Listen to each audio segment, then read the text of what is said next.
Oh, yeah, it's all fun. It is. That's their people's favourite part. Let me start the podcast recording as well. That's always key. I shouldn't do that at the start. That's just terrible. People turning the mic down. Hello, welcome to The Honest Wargamer. I'm your host, Rob, and I'm joined by my co-host, the coastest with the mostest, Mr. Nathan Prescott. Hi, Nate. Hello, hello. How are you? Yeah, I'm great, man. You? Yeah, great, thank you. Very excited. A little bit tired. Because I couldn't sleep last night because I was all nervous, which is such a rubbish thing to have to admit to people. But I'm generally great. Thank you. Hello to everyone on Twitch. If you're watching, obviously, on YouTube or you're watching on Facebook, thanks very much. If you're watching back or if you're watching live, we'll be taking questions on Twitch. If you're watching back, that's cool. Please feel free to share and let everyone know. And then the other thing to say is, obviously, thank you to everyone on Twitch and Patreon. You guys are incredible. You help sponsor. And now the secret's out about the secret project or parts of the secret project. So you guys understand that you guys are creating one of the best websites for wargaming in the world. Congratulations. Yeah. There you go. So I think I've got everything out of the way. Everything? I think I've got everything out of the way. Nice. Have you had a haircut? I have had a haircut. What do you think? Yeah, it looks really swish. Yeah? What do you look at that? Suits me, Sean. Yes. Mumford 198. Thanks very much for subscribing to Twitch Prime. Also Tyrant James and also Tom Whitbrook. That's awesome of you. I just want to say hello to LLV. What a babe in the chat. Angle, Longshot Loxley, World 4, Angiles Mark, Bruce Hammer, Alright Bruce's, Tristan Gray, Splinter MD, Silo Wang. To welcome everyone to the show. Now, we will get on with the main subject of the show, and the main subject of the show today is the Honest Wargamer Workbook walkthrough. Have I got enough words in there? Shall I add more words? Yeah. What do you think? The words of the Honest Wargamer Workbook. The tale of The Wombles. the legend of the Honest Wargamer. Dude, our day. Thanks for subscribing for a whole year. What a babe. Tom Whitbrook says, hello, watching this live is weird. Yep, you're not wrong. You're right. The entire experience is weird, live or back. And Angle, your beard is looking very groomed. Thanks. Look at that side on. Look at that. I did watch the 300 last week. Oh, yeah. Yeah, so I think I missed a bit in this. I cut a patch out. Look at that. No one cares about my beard. That's true. That's key. Let's move away from that. So that's what we're going to be doing today. We get to talk about the workbook. Sweet. Because now, by the way, questions, thoughts, and feelings in the chat. Please keep them coming. It's a big group effort today. Now, Nath, you've had to hear about me pissing and moaning about having to write this thing. Yeah. For a couple of months now. Just so your honest impression of what that's been like for you. Has it been a tough old journey? On this side of the wire, well, I'm pretty good at ignoring stuff. So I basically phase you out as a person anyway. Yeah. Are you getting? Can you see the messages? Because my laptop's all broke. Is it? I can see a few messages. Yeah, do some reading out. Somebody asking, "What's up, homies?" Who is it? Omega Havoc. Omega Havoc, not Omega Havoc. No, Omega. Okay, all right. I'm not cussing, man. I don't know how to say words either. Tiny King is feeling pretty honest. He has just subscribed using Twitch Prime. Oh, Tiny King, thanks. 5 months in a row now, so he's smashing it out. 5 months? Yeah, and he's feeling, he's starting to feel more honest. Oh, as the months go on, like it's growing inside of him. Yeah, all right, awesome.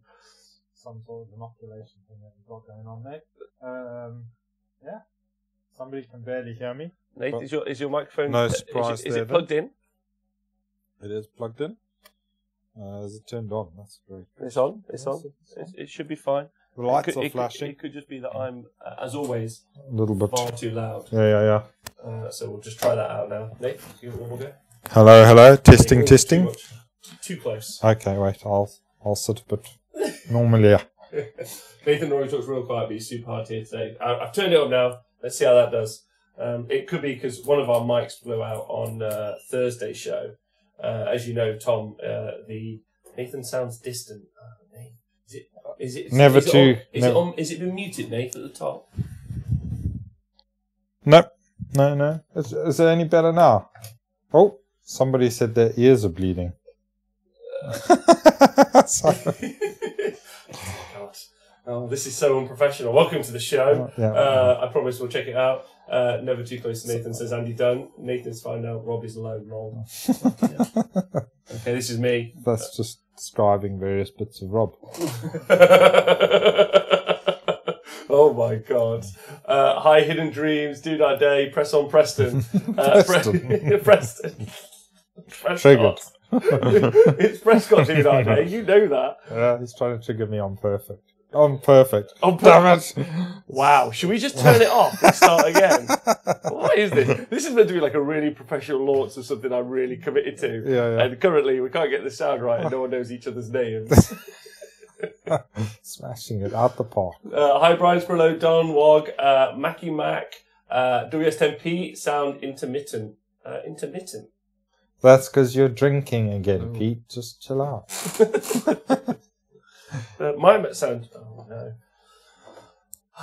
Robert Extreme. Hi, I'm Jack. Hi, Robert Extreme. Hi, Jack. I think we have to keep. Why is Robert Extreme called Jack?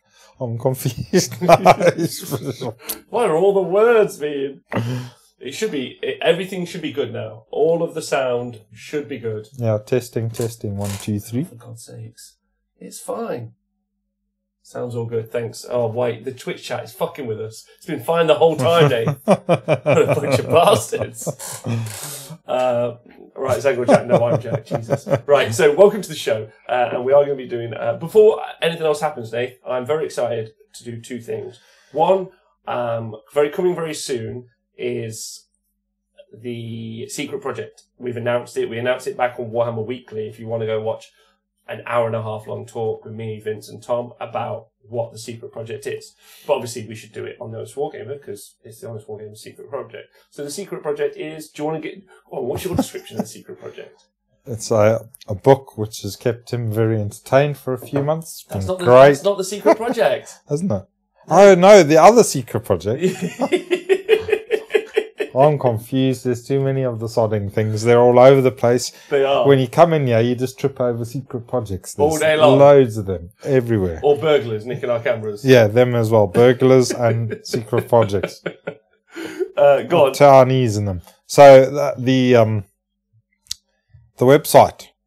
Yes. The one that tells you how to play war games. Correct. Well, Age of Sigmar. Currently. To be honest. Yeah, to be honest, yeah. To be perfectly honest. To be perfectly honest. Yeah. So, it's looking pretty pro-fesh, I must say. You've seen it? Yeah, I've seen a beta, whatever you want to say. Alpha. I've seen all of those things. Was that the alpha and the omega?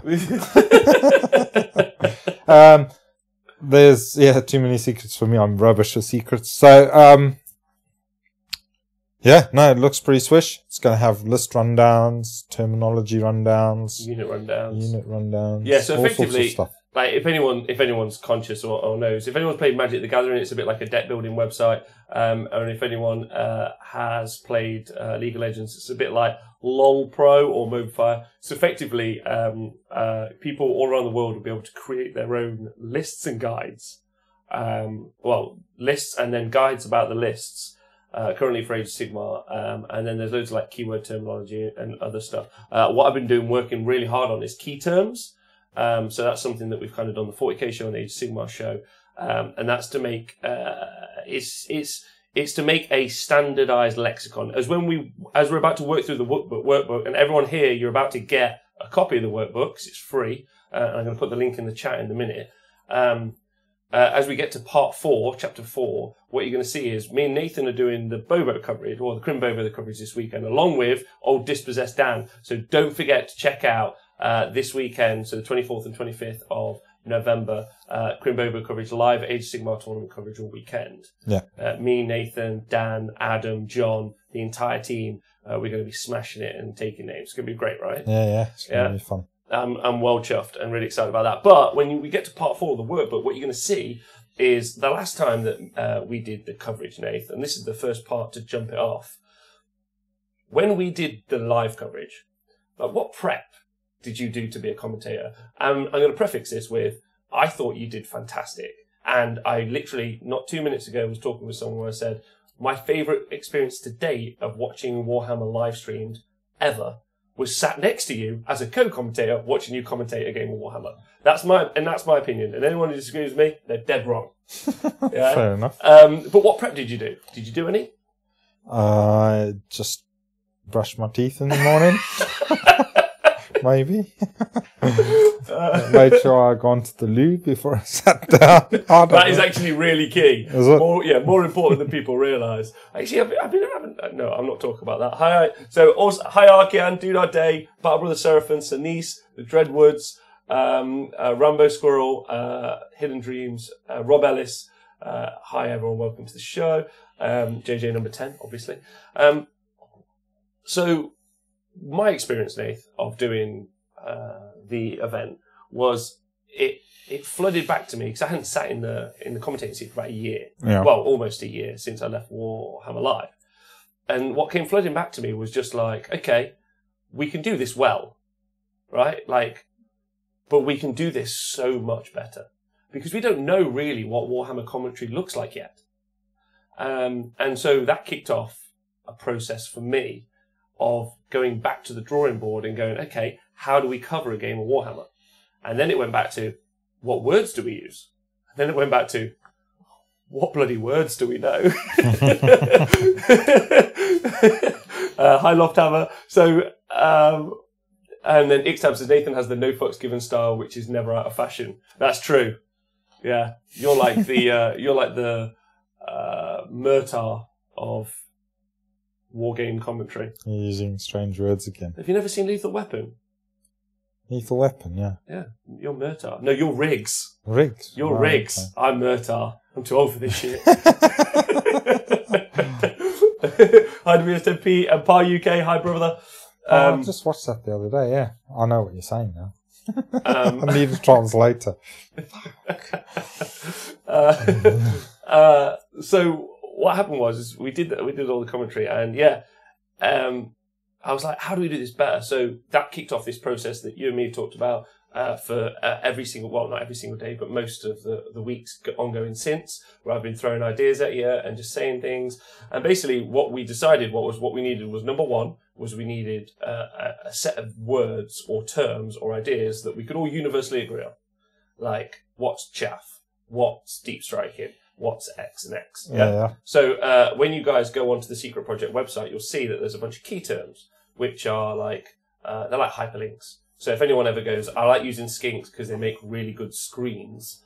Yeah, you'll be able to click screens, and it'll take you to screens, and screens, they'll give you a description of what screens means. So when we do commentary this weekend, you and me should be able to say things like... Screens. Yeah, screens, yeah. And then people go, what's a screen mean? And then they'll be able to click it and then go find out what screens mean. Screens means what? I don't remember. No. Screens means you've eaten greens. Oh, Heinrad. Nath, do you want to say what just happened? So, Heinrad has just subscribed for 12 months in a row. That's one whole year. And it's been one year since he pestered Rob at Warhammer World when he was setting up his grot artillery. Which is interesting because I'm going to be setting them up again in 2 weeks' time. Oh, yeah? And kicking face with them because they're fantastic. Is this in the 40k? 40k. Thing.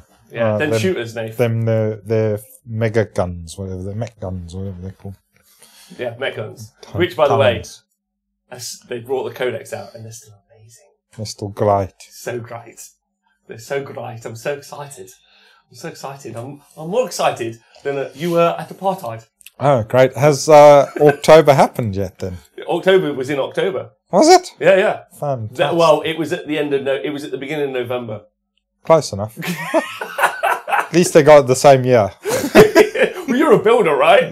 Yeah? They got it in the same year. That's fine. There's at least one October every year. They can't go wrong. By the way, everyone in the chat, if you want to let us know what you're up to and what you're doing, thanks for joining us. So what we did was wrote out a bunch of key terms, we filled out what the information is, and we've come up with a bunch of new terms as well. One of the things we're going to talk about, Chris has just pledged $10 via Patreon. Nice. Thanks, Chris. So one of the things that we've done is we've come up with a bunch of new terms like limited war and total war. And we've actually stolen those off the very famous Clausewitz and his 6-book work on I think it's written in German, and it's a book series on war. That's if you ever want to go read them. I understand apparently reading it either Polish or German is anywhere near as exciting as reading it in English, but if you want to, feel free. But you got any idea what limited war and total war might be? Nope. Okay, perfect. So total war, according to Clausewitz, is when you utterly decimate a population or a country, or it's the idea of, instead of taking strategic key locations, it's just utterly annihilating the opponent, to the point where so Genghis Khan operated total war style warfare. He would burn cities and nations to the ground, whereas and also interestingly and weirdly, so did the Viet Cong, but they obviously couldn't get into America. Whereas nowadays, whereas nowadays most wars are limited wars, and what they do is they secure key strategic assets and they hold on to them. So they have lots of wars done through politics as well, but it's an actual war by war. Now, why that's really important in wargaming terms is you and me, and if you've been listening to the Age of Sigmar show in the past few months, you'll have heard Nathan say things like, get the gold.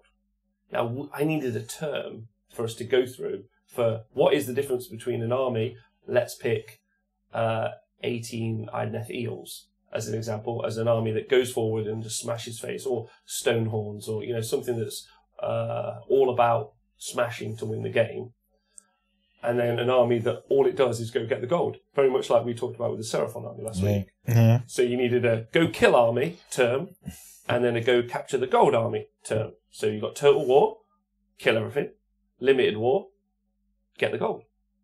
Real simple. But then now, when we commentate on a game of Warhammer, people can understand what that means. You can be like, well, we think this army list is built for a total war kind of play style, whereas this Nurgle force, as an example, made up of loads of plague bearers, is really trying to do a limited war style, hold the objectives and win the game. Gotcha. Easy peasy. Oh, yeah, cool. Easy peasy. Total wars are where the entire economy is placed to the warfighting effort, says All Boy Phil. Yes, absolutely. Watching this while packing for an overnight trip to London, says Mr. Kapowski. Hi, Nikos. Hey, guys. Big fan here. Can't wait to meet you both at the weekend. But on the Seraphon, I built and painted the terrain on the commander box set so my partner and I can play together. Would that be confusing with the video game, Tyromancer? I don't think so. I think it should be fine. So Tom and Genghis Khan. Thanks, Splinter MD. Yes, Tom from the 40k show is a total war gamer when it comes to 40k. That's his strategy in all games. Kill everything. All the time. Complete annihilation.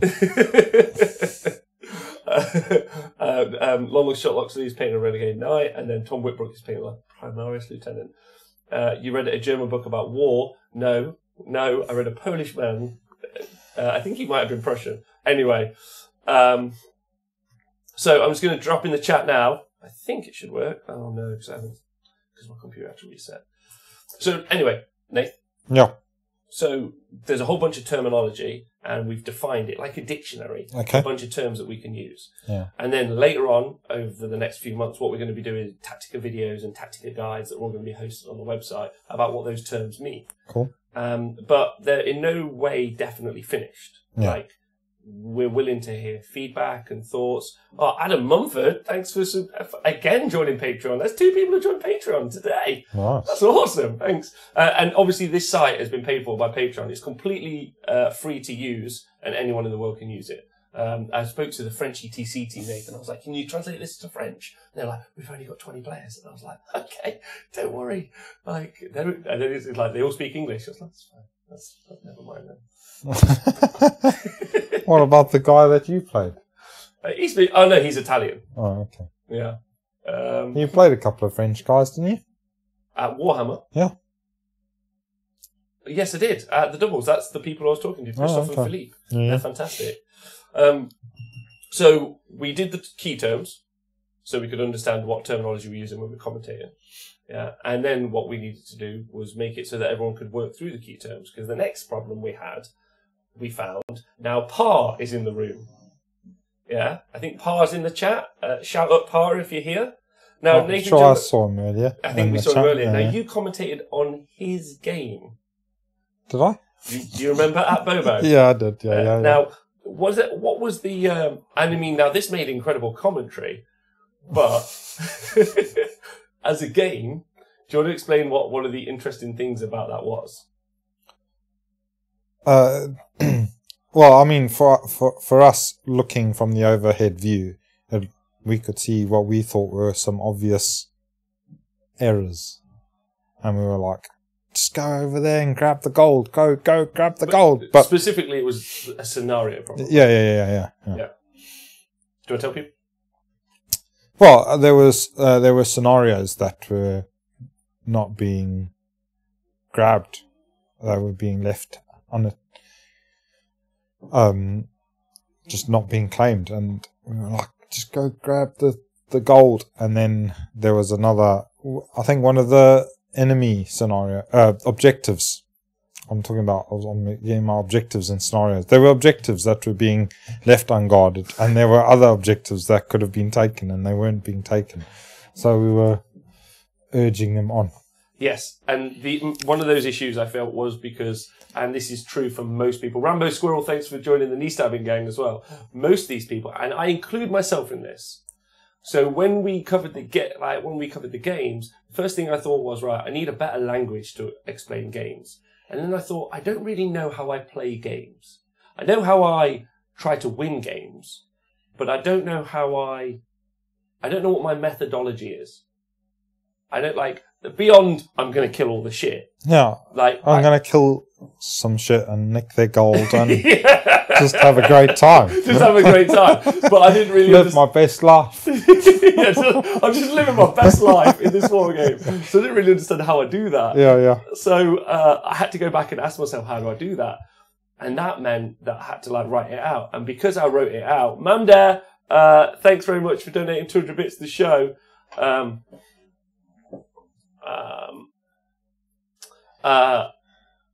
What I had to do was go back and work out how I play games, which is what I've been doing. You may have seen me at tournaments with a little workbook that I've been writing out and explaining to myself and talking through. Just honestly, I've just been on this one-man personal journey. Right, anyway, so in the link, in the chat, that should work. You guys, there you go. In the chat is the workbook that I've then done because of that. So what the workbook is, and this is what me and Nathan are going to talk through today, is effectively, I learned this off Vince Ventrella, much smarter than me, Socratic method. It's a Socratic method of teaching us all to be better wargamers. Okay. Now, number one, I'm going to preface this, I don't think I'm the best wargamer in the world. I don't think that. Yeah. But what I'd like to be is better. And what I think is I've highlighted in the workbook is a bunch of things that I don't do well, I don't do enough of, or I think are good strategies or ideas to go through as a start. So this is version 1 of the workbook. It's free. It's going to be hosted on the website for free. As other versions of the workbook as the book gets added to and amended and clarified and improved over the next 10 years, it should eventually be what I hope to be, the kind of defining work. And I'd love to give everyone credits. So if anyone wants to email me or Facebook me or tweet me with I'd love to help out, I'd like to add to this section and a bunch of other stuff. Mm. Eventually what we should have is the most complete workbook for people who are really good at the game and can learn little bits, or people who are brand new and they've got no idea about what to do. And then what they can do is they can jump in there and they can just start working through it. They can ask themselves, we'll work through it in a minute between ourselves, but that's what the process is. Cool. That's the idea. Because when I first started playing Warhammer, same thing. My process was I'm going to kill some stuff and get the gold. Yeah. And I don't think I've actually improved ever since. Have you ever tried to develop beyond that process?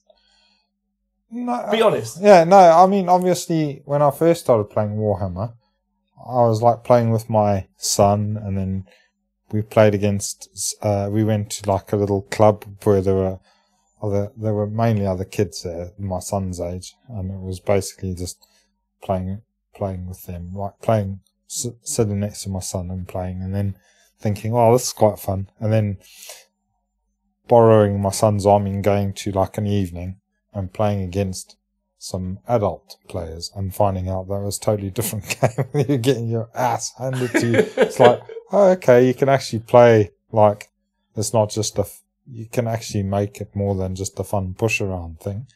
And then, it's a bit of an eye opener. So I definitely changed. I wasn't, you can tell that,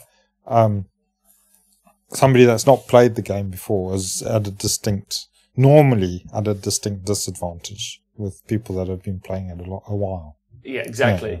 Exactly. Now, what's really interesting is I've had some really great feedback already from a bunch of people. So I've got some people writing some list rundowns from around the world. So when the site goes live, you guys will see a bunch of really cool lists and some guides. And so that should give you a framework for how, if you've got like, I've got the best list for this army ever, you can write your own, which is great. So that's really exciting. And loads of feedback I've had from those sorts of people is that they found it incredibly rewarding in doing it, because what they did was they learned loads about their army, because they've never just sat down and written out their army, written out what it does, how it does it, why it does it. So and then when I did the show with Warhammer Weekly, I had people like a guy called Chuck, wonderful guy, who messaged me on Twitter, he went, I've been playing Warhammer a long time, and for no reason at all, I've never done any homework. Because chapter 3 in the workbook is homework, and it sucks. And I do start that chapter with, homework sucks, but so does, like, going on runs and eating your vegetables, but you've got to do it, right? Yeah. You've got to brush your teeth, and you've got to do your things. So that's what the workbook is. It's basically a bunch of homework that you would do before you go to a tournament, or it gives you some sort of words or ideas. So as how to so part 1 is pre-army, part 2 is list building, part 3 is preparation, part 4 is during the game, and then part 5 is analysis. And if I'm honest, just like any good conclusion, I really reined it in at the end. I was just like, see if you did good. Go back to part 2. James McPherson says, I only started playing war games when AOS dropped.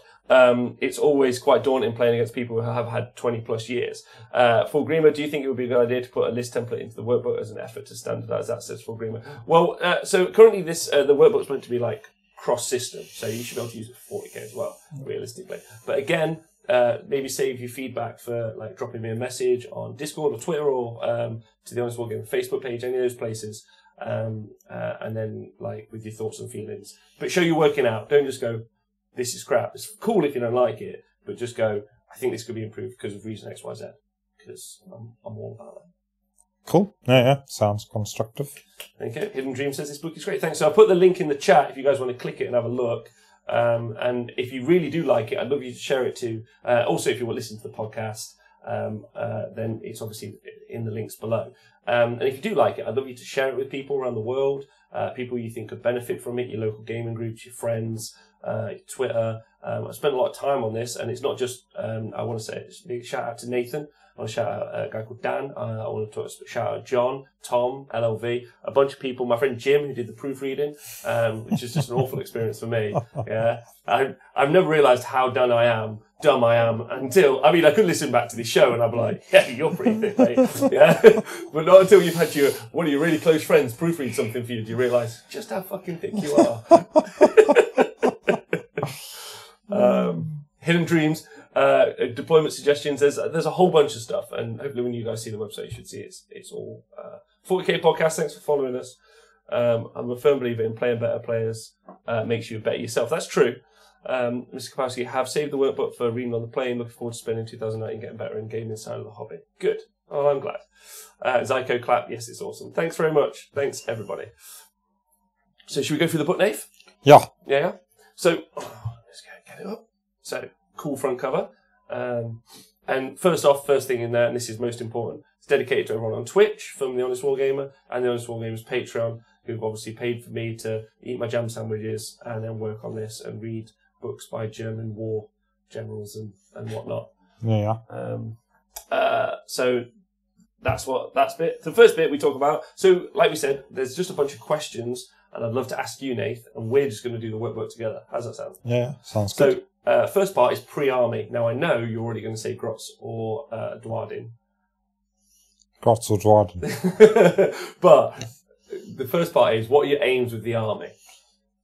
Now, that's the first question. What are your aims with the army? To have fun. fantastic. Yeah. Now it says that in here. It says if you want to have fun, that's great. Yeah. This workbook is designed to help you win games. Cool. Yeah. And that's key. Now it does also say that you can do it in a way like it effectively. No, I don't mind winning games as long as I do it in a fun way. Now that's what's really important because that I think I've been able to incorporate that language into it as well. Because like loads of people feel that way, don't they? I want to win, yeah, but I don't want to like do like a dry, dusty sort of gaming. But that's also not true because some people are dry and dusty. Yeah, some people some people love boring people to death. Yeah, they're like that's fun. Yeah, that's cool. Yeah. Yeah. In which case, it's also designed for them. I hope. Yeah. No, that's cool. Yeah. Definitely. Thanks, Anise. Already sent the workbook to all the Texas clubs. Thanks very much, Tara and James. Really appreciate that.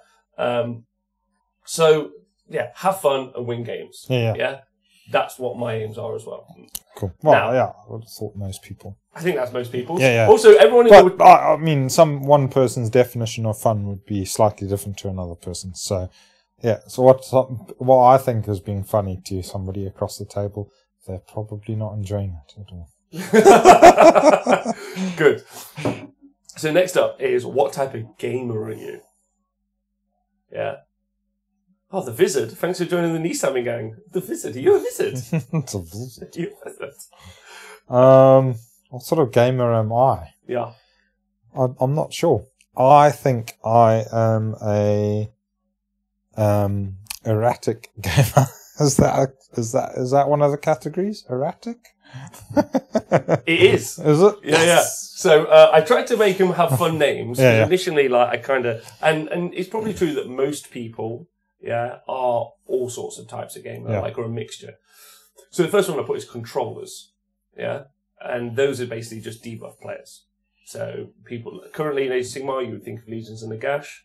Probably you would think about like a bunch of Moonclan making minus hit. I know for a fact my Legion of Asgore army's got a varieties of minus to hit. So anything that controls your opponent's ability to do stuff. Yeah. And then those are the sorts of players who like doing that, debuffers. I'm sure you can think of some people. Like real serious, like obsessive control freaks. That's what I'm thinking. Yeah. Yeah, I guess so. There's not many of them, but not many, no.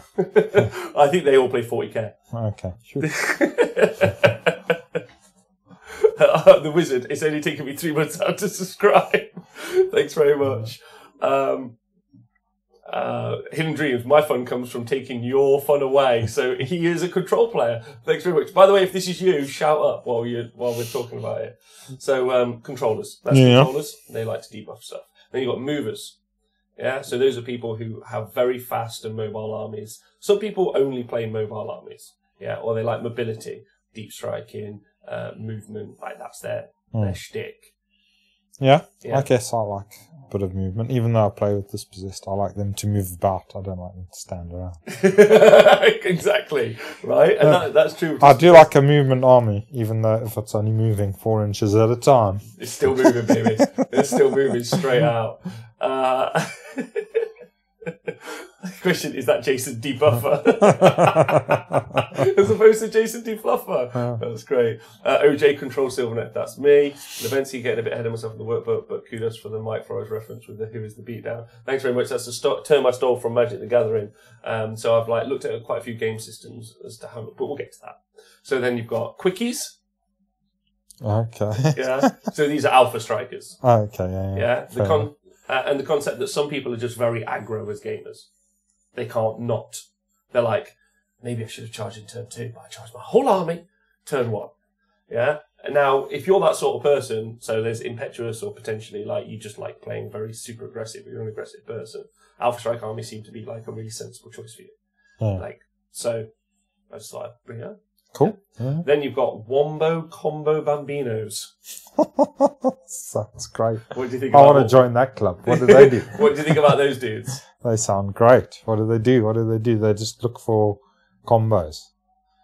Yeah. Special combos that they can use. Special sneaky combos, yes. Yeah. Those sorts I of like ones. the idea of that one. Yeah. All right, good. WS10 dragons are quickies. So Pete's using. Oh God, Order Draconis. Order Draconis. Those are quickies. Par UK says he's a movement guy. Hidden Dreams dwarves are not a movement army. Pretty sure. And then J367 says the girlfriend says I'm a quickie, which is fair. So yeah, people who are looking for secret combos, or like they like stacking abilities, or they're like, look, if I put +1 to hit and all 6s do mortal wounds, and now I've got another 7 attacks on each one, and then I throw them forward. You're like, cool. Yeah. Like the hooded villain thing. Yeah. So I've played that style. Yes. So then you got math hammeristas. Like baristas. Yeah. But they're just math hammerers, right? Okay. And realistically, probably over time, most players become math hammerers. Like, they become more aware of what their units can and can't do. Like, to do, like, with numbers. But they're also people who usually play quite safe games. So people who build castles, people who pre-plan their games a lot, a whole bunch of stuff. Yeah. I'm sure we know people like that. Then you got Nathan. I think a category you and me both recognise. The gamblers. Okay, yeah. Sounds good. So this is risk versus reward is a key element in T-Sports. And the gamblers, who are the natural enemy of math hammeristas, are the sort of people who run their whole army forward and then they just hope they win the priority roll. Just find out what happens. Yeah. I wonder what'll happen. Arkin says, I'd like to have a control he says he's a control math hammerer. Ixtab wants to win a list building stage type. Yeah. I love grinding synergies. Oh, baby. I prefer the term blunt force trauma. Yeah.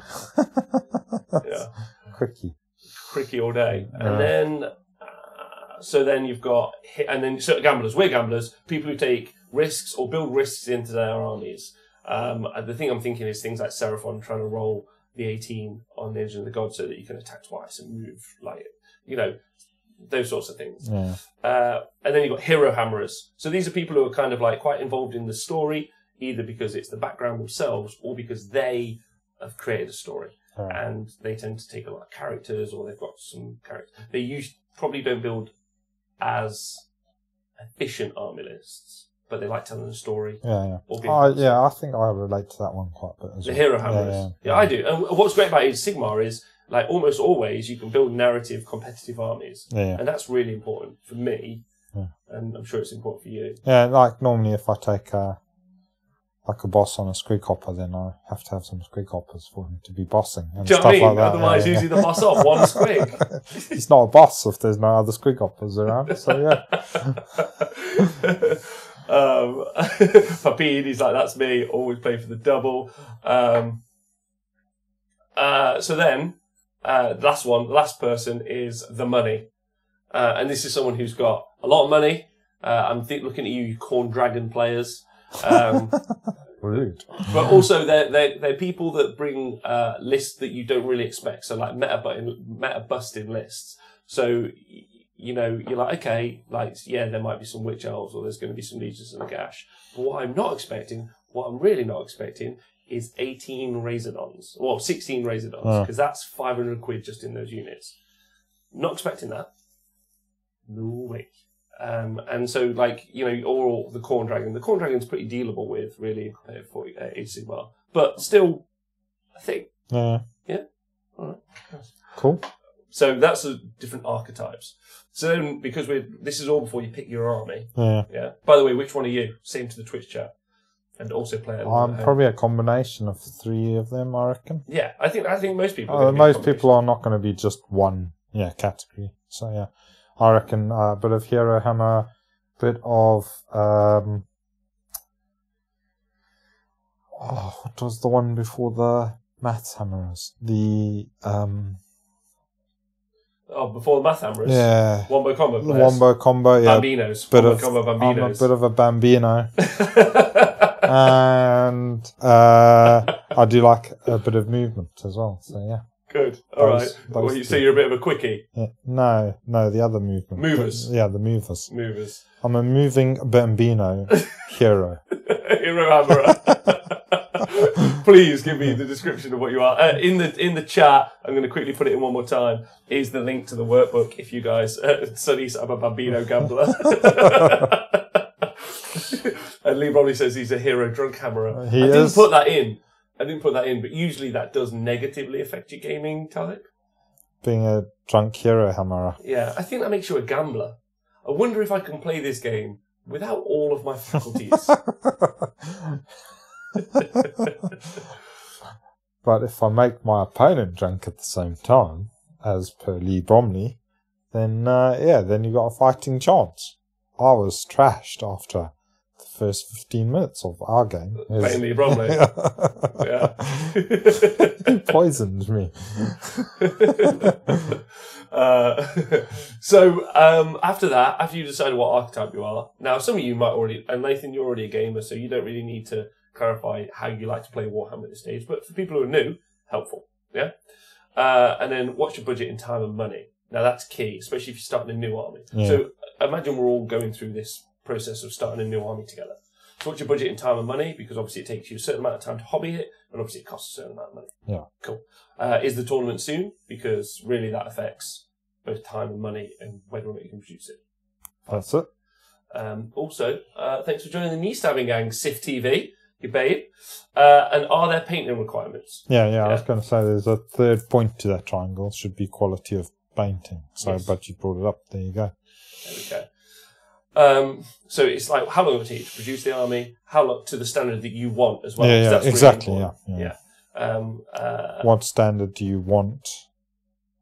How much time have you got to get it there, and how much bucks have you got to buy the stuff with the resources to get it Exactly. on the table? On the table, or even not on a table. Yeah. Because my next suggestion is a bit bold. Play it on Skipping the ahead. floor. So skipping ahead a bit. At some point, what we're going to do through the workbook is we're going to make a list that we want to take to a tournament, Yeah. or play a game with. Issue with that is we don't know if the list is any good yet. Now, currently, the methodology for Warhammer is this: I buy loads of models, don't know how they work, I build them, I paint them, put them on the tabletop, and I find out they're crap. All good. You roll them dice. Now, maybe some people do some research before, but this is where my suggestion comes in. In that you got to make a list. So there are 4 avenues to take when it comes to practicing. Yeah. And I would say that use blank bases with your friends. Like, especially one of the exercises that you can do later is just deploying. You don't need fully painted, gorgeous models for that. You need that for the tournament, and you need that for yourself, but you shouldn't rush the purchasing of models or building those models. What's the difference between you playing my grey plastic evocators or my blank bases that are evocators? Well, what's the difference, really? Yeah. Well, I've seen people, like, I'm pretty sure I saw Mark playing the other day, and he was playing a Beastman army, but he had a load of Necro Knights running around, so there must have been maybe those lightning dudes, Yes. Dragon Ogres or something like that. So, yeah, can just use something on a similar size base and just say, these are Dragon Ogres. Yeah, or whatever you want it to be. Yeah. Our Preceptor, thanks very much for joining the Nissan gang for 9 months in a row. That's awesome. Well, there is actually a thing on Steam where you can... No, they deleted it, Nate. Did they? Yeah, they heard the show. Oh, We did a show on it. We mentioned on the show 3 days later. Gone. Mr. Tumnus was furious. really? Yeah. There's... So Tabletop Simulator. It's gone. It's gone. Ooh. Yeah. As Bruce Hammer says, you smarties on bases, have fun with it. Yeah. That's He's dead! That's a great suggestion. Small cakes. That might take you a little bit of time. Big cakes. Yeah. Not small cakes. So that's one of my first suggestions. And then, that would be one of my suggestions. Play practice games on just bases. Yeah. Next up is read list run or unit rundowns on thehonestwargamer.com. Now, obviously, I don't know anywhere else. Now, there are other forums and other places that you can go and search that. Now, obviously, use your preferred methodology, but we're creating a website intentionally for you guys to learn how best to use these units and models. Like, we don't get anything from it, but you get to be smarter. Like, that's it. So that's why it exists. So hopefully that'll be the best resource for you to go to. That's what I wanted to do. Yeah. So there's that. You can watch live coverage. Personally, like, depending on it, again, it's the quality. So the other 2 ways are you can watch battle reports or you can watch live coverage. Yeah. Both of those 2 are viable, but I used to enjoy watching battle reports on especially for 8th edition when I was playing the Night Goblins. I watched loads of Night Goblin battle reports. I'd just search battle reports Night Goblins, and loads would come up, and I just saw how other people use them, and then just thought, well, that's not the way I'm going to use them. So it was fun, but it was useful to a degree, I guess. Yeah, like it's a tool, isn't it? So, yeah, absolutely. Yeah. So watch battle reports or watch live coverage is the other two ways I can think of. Maybe even read battle report blogs. I haven't. Yeah. But again, the issue is the veracity of the people leaving those statements, right? Yeah, I mean, a lot of the battle reports I saw were being played by people that didn't really have a clue on art. You'd pick up on the mistakes, but then it's still part of the learning experience. It helps you. You just have to be careful that you don't learn mistakes as fact. Yeah. Really. Yeah. That's your only thing you have to watch out for. But normally, if you watch a variety from different sources, then you get a bit more of a balanced viewpoint. Exactly. Other things. So that was all to do with what you pay in requirements, but also it was to do with if you're going to buy the army. Before you commit to buying the army, you should probably work out whether or not the army's any good. So there was some ways to go about that. Next up, will it have to travel anywhere? Yeah, that's consideration. Yeah. If it does, is the army small or very big, and is it fragile? And this can have an impact for which is the army. And what's the availability of opponents and armies locally? Now, obviously, we're super blessed. We live in Nottingham. We live right next to Warhammer World. We know loads of people. The UK is fairly small. So, for our Australian friends, for our Swedish friends, for our Norwegian friends, for that guy off the coast of Costa Rica, the fellow who lives in Hong Kong, Tristan Gray, who lives on a small island, in the middle of a lake in the middle of Canada, surrounded by bears. His pool of people and armies to play is quite small. So if his friend has a Nighthorn army, maybe just borrow his Nighthorn army if you want to play Nighthorn and get a different army, is the suggestion. Because really you want to mix up your local playing pool. If the Moonclan Battletome comes out, and you jump on it and get, if there are new stuff or whatever it might be, then cool. I'm not going to buy Moonclan as well, because either I can play yours or borrow yours. Oh, well, if I want to play against your Moonclan with my Moonclan. What, like in a tribe war? Yeah. Yeah. Then I'm in! You convinced me! Let's do it! In fact, we're going to immediately change this part of the book. If your mate has got an army, make sure you get the same army so you can see who's the war boss of the Moonclan in that part of the world. Because obviously it's going to be Moonclan. Exactly. Yeah. Exactly. Yes. So Bruce has just said that he'll pop over and play Tristan Gray over in Canada if he wants. Civ TV. I'm very new to the game, but Batrap's been good. Forum's mostly good, but a bit of an echo chamber. Started watching your vids last week, and the spell bit was brill. Hey, well done you. I don't remember it. What did I do? Oh my god. Do you remember when we did the show about the endless spells?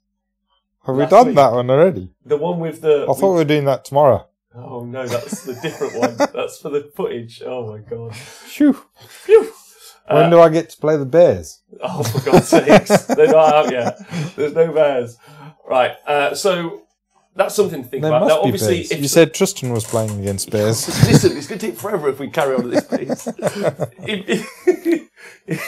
Gotta give them their money's worth. If you want to play, obviously, if you want to own the models you want to own, cool. It's just something to consider. Yeah. I think realistically, and we should all be sensible with each other and have those conversations. Yeah, exactly. Yeah, I mean, you've got to take things into consideration, but at the end of the day, follow your dreams and your heart. And then get double the goodness. Do you remember the show now? Oh, yeah, double goodness show. Yeah. The double goodness show. Thanks very much. There we go. I remember that word. 2 or 3. So the Preceptor says, why watch mini wargaming when you can pay $100 for a year for nights at the gaming table or $100 a month to have a Skype chat for 10 minutes? So they're talking about the different systems. That's hopefully what the workbook and the website will defeat, is because everything's going to be free. And because I hate the idea that there's a paywall for people getting better. Now that makes sense if you've got really good coaches.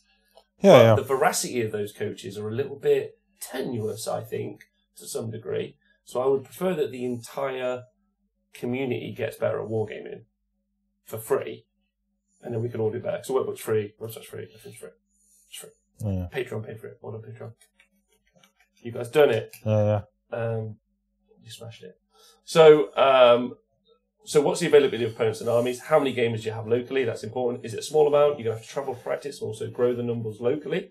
Grow them numbers, baby. Yeah. So it's a bit of it. Grow your community. Is it a large amount of pool of players? Play them all. Learn all you can. Yeah. Don't play your favourite person, even though I'm terrible at that because I always just play Nathan because he's my fave. Arkian, thanks for donating 500 bits to the show. Where's Jet's Juicy Bar?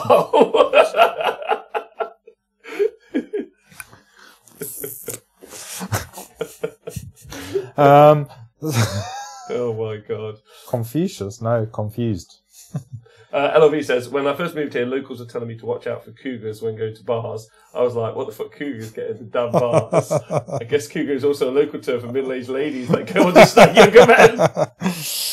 Younger men, LOV? Oh, it is when he first moved there. It is when he first moved there. And then obviously Jet's here in the room. Right, so let's just go through this quickly. Can local gamers be encouraged to play a practice game? Blah, blah, blah. Can you form a team? That was really important. Can you form a team in your local community? If you can, you should. Most importantly, if you can form 2 teams, that's even better. Because then you and your team, so like you and your mate can be against you and your other mate. And you can be like, fuck you guys, we're better than you guys. And then you compete with each other, and that competition will probably foster a better gaming etiquette between you all. So don't just form 1 team, form 2 teams, and then call the other team. And fight each other. And then fight each other, and call the other team a bunch of bastards. And then when your mate's not looking, stab him in the back and fight him. So that's basically all to do with pre-army. Yeah? Cool. So, real simple. Next up, part 2, list building. Are you okay with all that? Is that helpful? Yeah. Do you think that covers lots of the bases? Definitely. Well, I think, covers bases, but the main thing is that it triggers people to think about stuff that they might not think about. So, yeah, it's good. Stab him in the back of the knee. Yeah. Stab him. Right. Well, right. So, when you build the list, there's loads of things to think about, right? But I'm gonna kick off, right, with what are the unique strong factors of your army? Because we assume what you've done is you've picked an army, right? That's our assumption. Yeah. You've decided I'm playing Moon Clan Grots. Yeah? Cool. You've made the right choice. You've made the right choice. So you're already at the list building stage. You're not at the army selection stage because that would require a lot more system mastery. For instance, you could read this so far and play either 40k or AOS or Lord of the Rings or whatever you wanted to do. Yeah. Whereas now, like, probably what we'll do eventually is we'll create like a style guide that will be like, well, Age of Sigmar, Khorne army can play all these different ways, but it can't build a shooting castle army because it's got literally 1 gun and it's shit. Like, it's a great gun. It's not a great gun. It's a cannon. Oh, that gun. It's got 2 guns. What's this other gun? Khorne? A prayer. Oh, a prayer. That is a ranged attack, so that is actually a gun. You're right. I wish that guy was feeling rather warm. Oh, fuck, he's caught fire and died.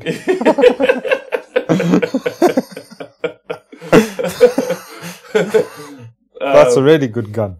Yeah. I think. I did also drop WS10 in there into in the workbook as a big shout out because those guys work really hard on building a gaming club, and they foster a whole group of new people playing games with them. So that's brilliant.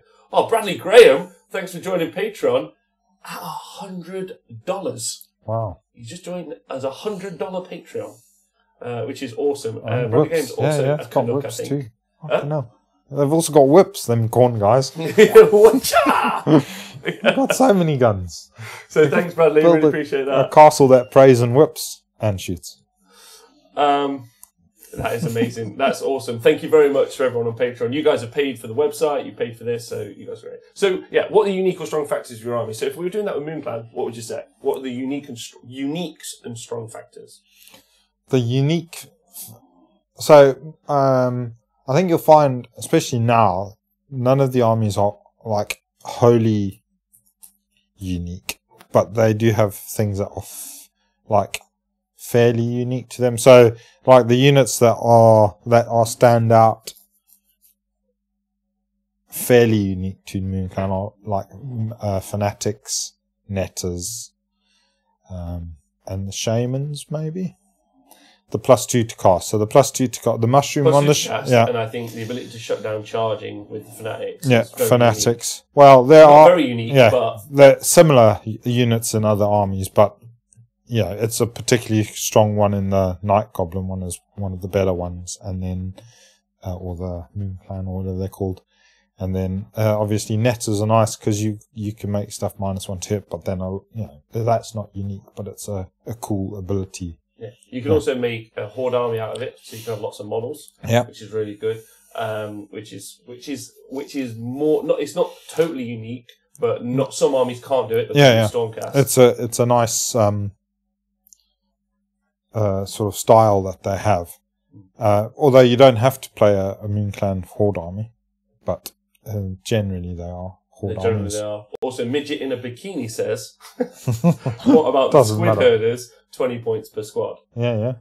So exactly. That's it. They've got lots of cheap units as well. That you can have lots of little disposable throwaway units, which are pretty sweet. So with the Fanatics, Squig Herders, the Squigs themselves are 10 wounds for 60 points. That's crazy. The Squig Hoppers are pretty good at 10 wounds again for 80 points. I mean, they've got no bravery, but who needs bravery when you got the gold? and that's what's really important, because what you're looking to do is are you building a list around those strengths? So sometimes there's scornology, which is a term that you find on the site, which effectively fake synergy. So while Fanatics are quite unique and amazing, if there were 200 points for 3 Fanatics, they'd just be too expensive. Yeah. So it would be a fake utility that wouldn't be really useful. Whereas all the grots might be like 100 points for 60 grots, at which point that would be brilliant. So the horde part of it would be more important than necessarily the Fanatic part of it. Yeah. So you've got to keep reevaluating it. So then what does it do well as an army? That's important. So you just start to define that. And again, there's a bunch of key terms you can go and look at that are on the site, and you can just start filling that in. What does it do badly? Bravery, for example, with Moon Clan. Dwarden movement. Yeah. All right. Which units are good for the role you need and or do you want to use? So then next up, it's like, so you start building your army list. You go, right, so I really want something that punches through armor. So you start finding units that have loads of rend or do mortal wounds. Yeah. You got another unit that, so another role that you need is go and grab an objective. So that's a role. So you go and find a unit that goes and does that job for you. So you start to fill that in, start building a list around it, and you start refining your list and going through.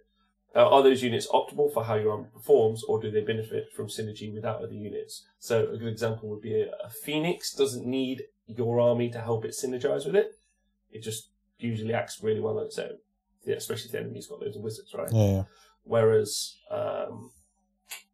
nor the Dryads really, although they work better in the Sylvaneth. The Skinks don't really need it either. Truth be told, I don't. Yeah. Well, their great ability is that they can just fade away out of combat. Yeah. They've got good bravery.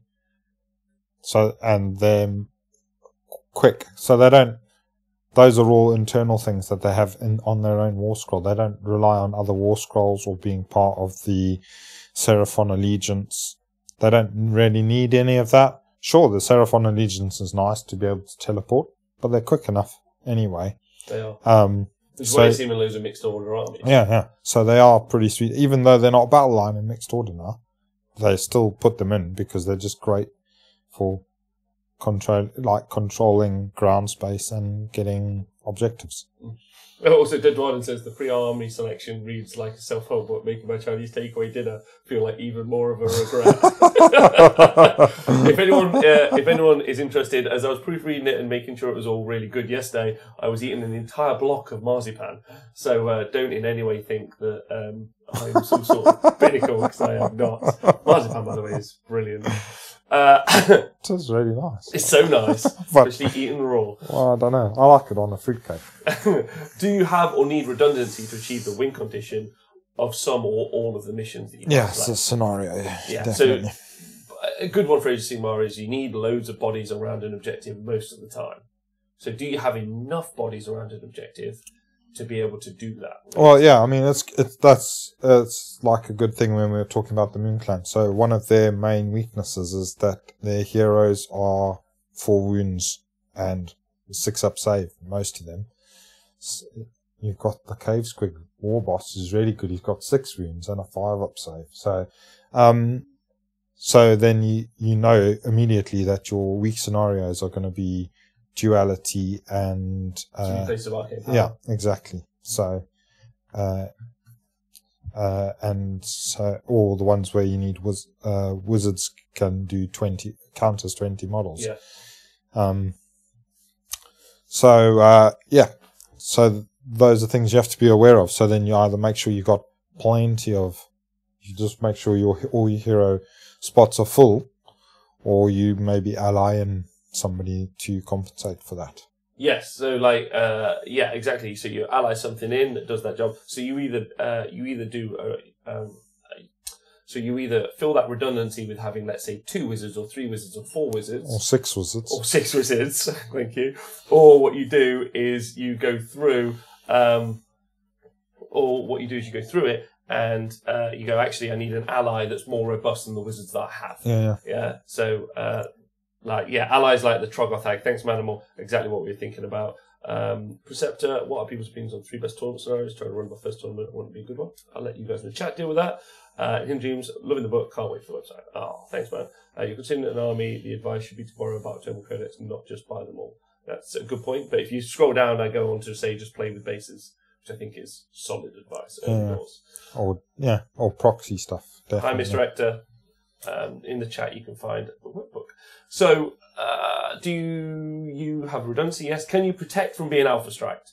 Now, that's really important for all games in all ways. Like, you do have to ask yourself whether or not the game that you're playing has that capacity. In Age of Sigmar, definitely, on the first turn, you can have whole armies charging you and beating you to death. Yeah. Shooting you off the board? Not really at the minute, but maybe. So you need to ask yourself... Well, there's the potential for that, definitely. Exactly. So realistically, what you need to ask is, do I have an army, or do I have a way to play that stops my opponent being able to win on the first turn or with the first engagement? That's what I need to find out whether or not I have or not. And is that built into the list? A really good example is Chaos Marauders, a block of Chaos Marauders, 40 of them in a Chaos list of any sort. I like 40 skinks to just like bubble wrap or screen units or create some defense in depth. Any of those things. You like it's 2, 3, 4, 600 points of just rubbish you put in your list potentially to protect the other stuff that you think is going to do the work. And that's quite important because some people forget to include that. Some armies can't do it. Beast Core Raiders. Yeah, they really. Oh no, they've got the Noblars, haven't they? Well, they have to ally them in because they're in Gutbusters. Oh, do they? Yeah. So yeah, they struggle to get. Yeah, it's not within their own allegiance. Yeah. So they. Oh wow, Tristan Gray. Everyone on thanks Tristan. Anyone on YouTube who's watching, really appreciate it. Thanks. We're taking questions on Twitch if you're interested, or Facebook if you're doing that. That's really cool too. I'll go put the link over in there while I ask you the next question, Nath. Okay. So stopping being alpha strikes is important. Do you always think about that in your list?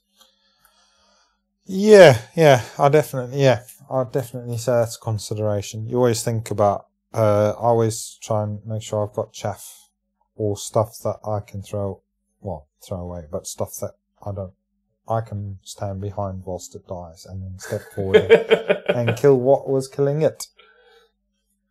Yes, I like using chaff, so people charge my chaff, so I can then hit them. Yeah. Right? So they're in the right place for your main force to engage. Yeah. John Cropley has also just become a Patreon member. $5. Everyone's on the workbook. That's awesome. Thanks, dudes. That's probably the best.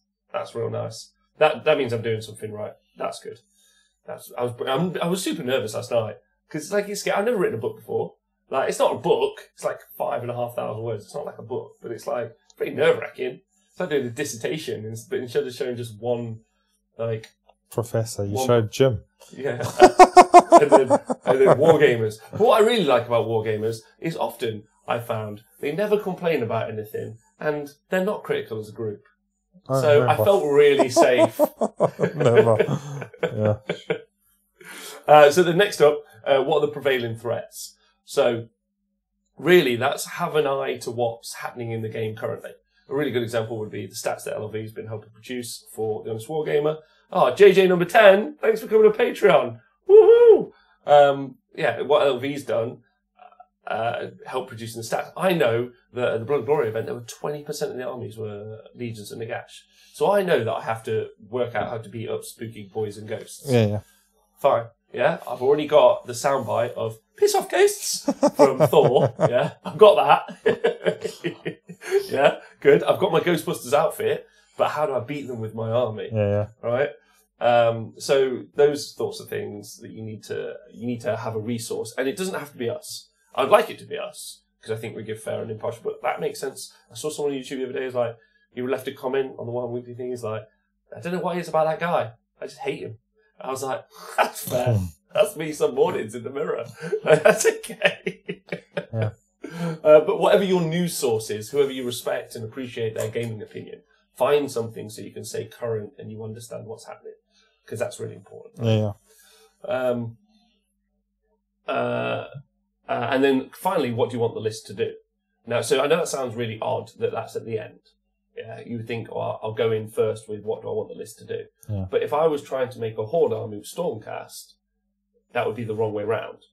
So first I have to work out what my army's capable of doing as a list, and then I ask myself what I want to do. And then once I've asked what I want it to do, I go back to the beginning of the worksheet and start going through again. Yeah.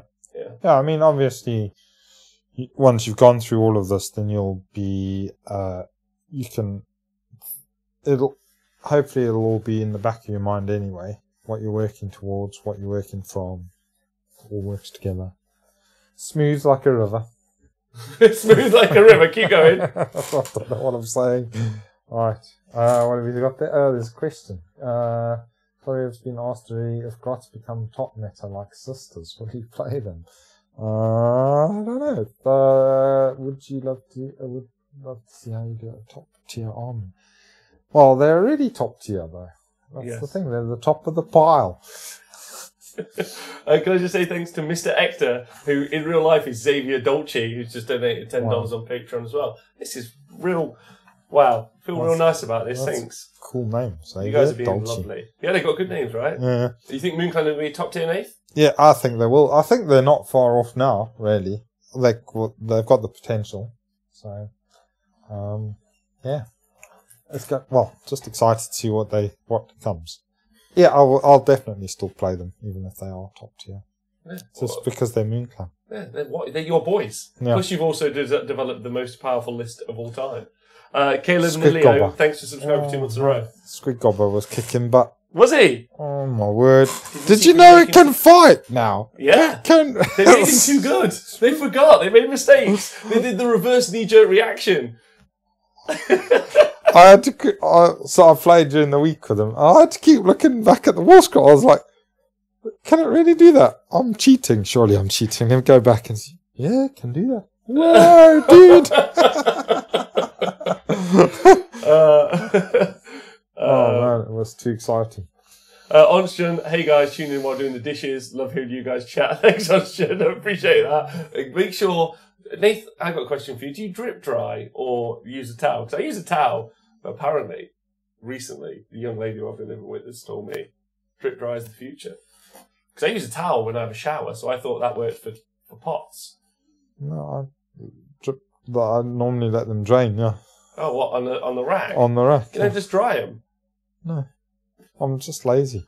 Okay. That's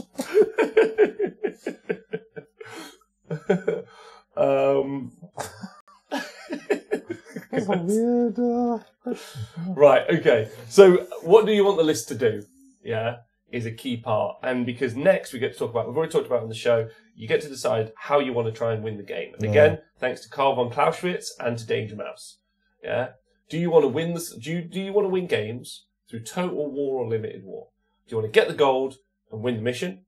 In Age of Sigmar, this is very, very apt. In 40k, it's a little bit different. But in 40k, in Age of Sigmar, what you want to do is... Are they the same person? Carl von Clausewitz and Danger Mouse is two different people. Danger Mouse is at Danger Mouse on Twitter, who put me on to reading a bit. Oh, he's the one that led you to the goal von Dotz. Yeah, because he works in the military. He specifically trains people in tactics in the military. Yeah. So I want to say a big thank you to him, because I was like, I'm really struggling for a language for these two terms, because currently they were wrote down as get the gold or kill the stuff. And it wasn't very elegant as a language. Sounds perfectly great. Just a grey. Wow, all the way from Canada. Thank you for donating $10 on Patreon. That's fantastic. Thank you. You guys have been amazing today. Thanks. I really appreciate that. Right. Exactly. -2 rend and D3 damage. And it hits on 3s and wounds on 3s. It's freaking immense in the fight. What? Squid Gobber. He's good. Somebody's just carried on the conversation.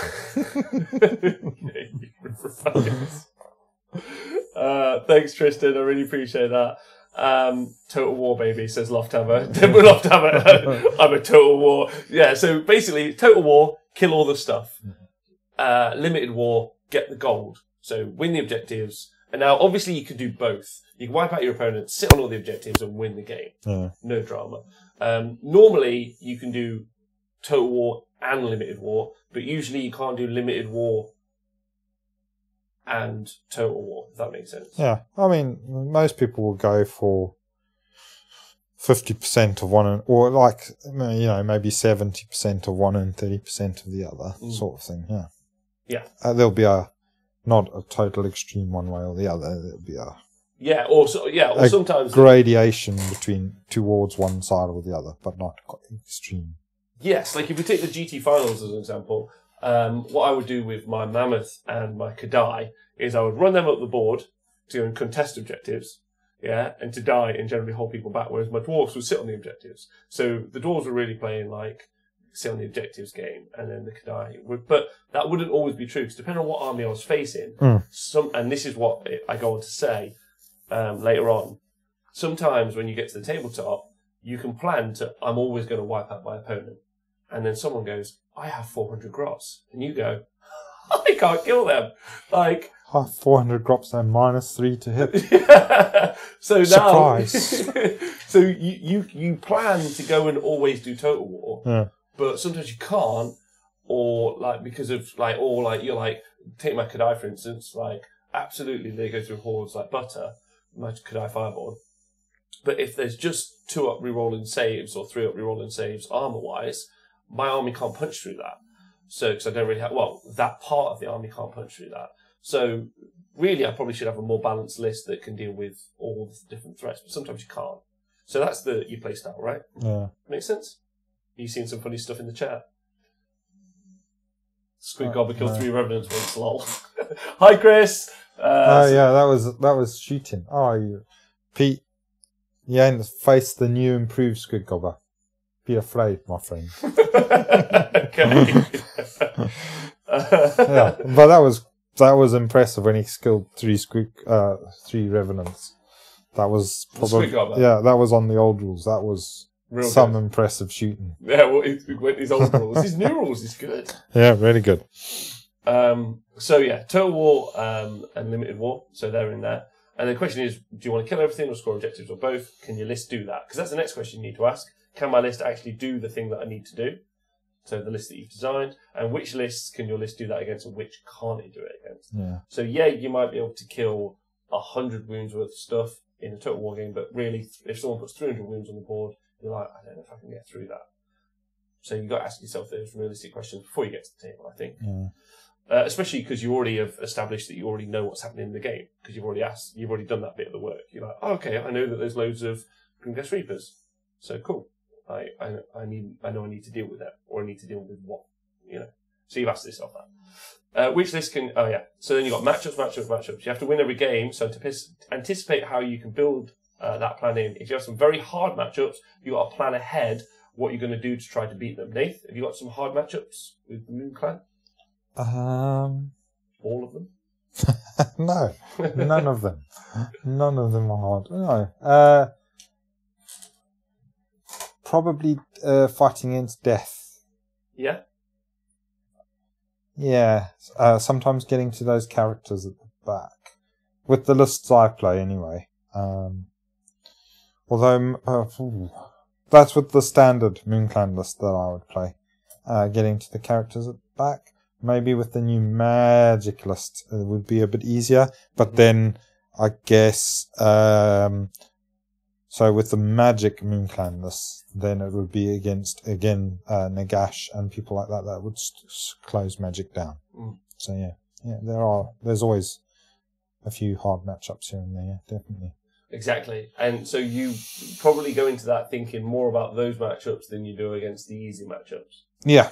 All right, good. So then you work out how your list is going to do that. Obviously, then you've got to play a different. You've got to play your deployment totally differently to compensate, and you've got to play you've got to try and play the long game. So you've got to. Yep. There's tactics to be used. Used all over. If you want to do that sort of thing. But it's harder. Exactly. But to make it a little bit easier, what we did was we wrote a bunch of army archetypes. So again, some armies are all of these things at once and sometimes they're not. But it's to just give you some sort of idea of what you might face and you can build an army too. So like a castle army is defensive type of positioning on the board. More on positioning later because that's important. So it's an army. It's my favourite type of army. It's a castle army, so it's used to take a hit and then strike back. Alpha Strike, try and win in the first turn or in the early turns. Finesse army, delicate, usually highly mobile, but ultimately unforgiving.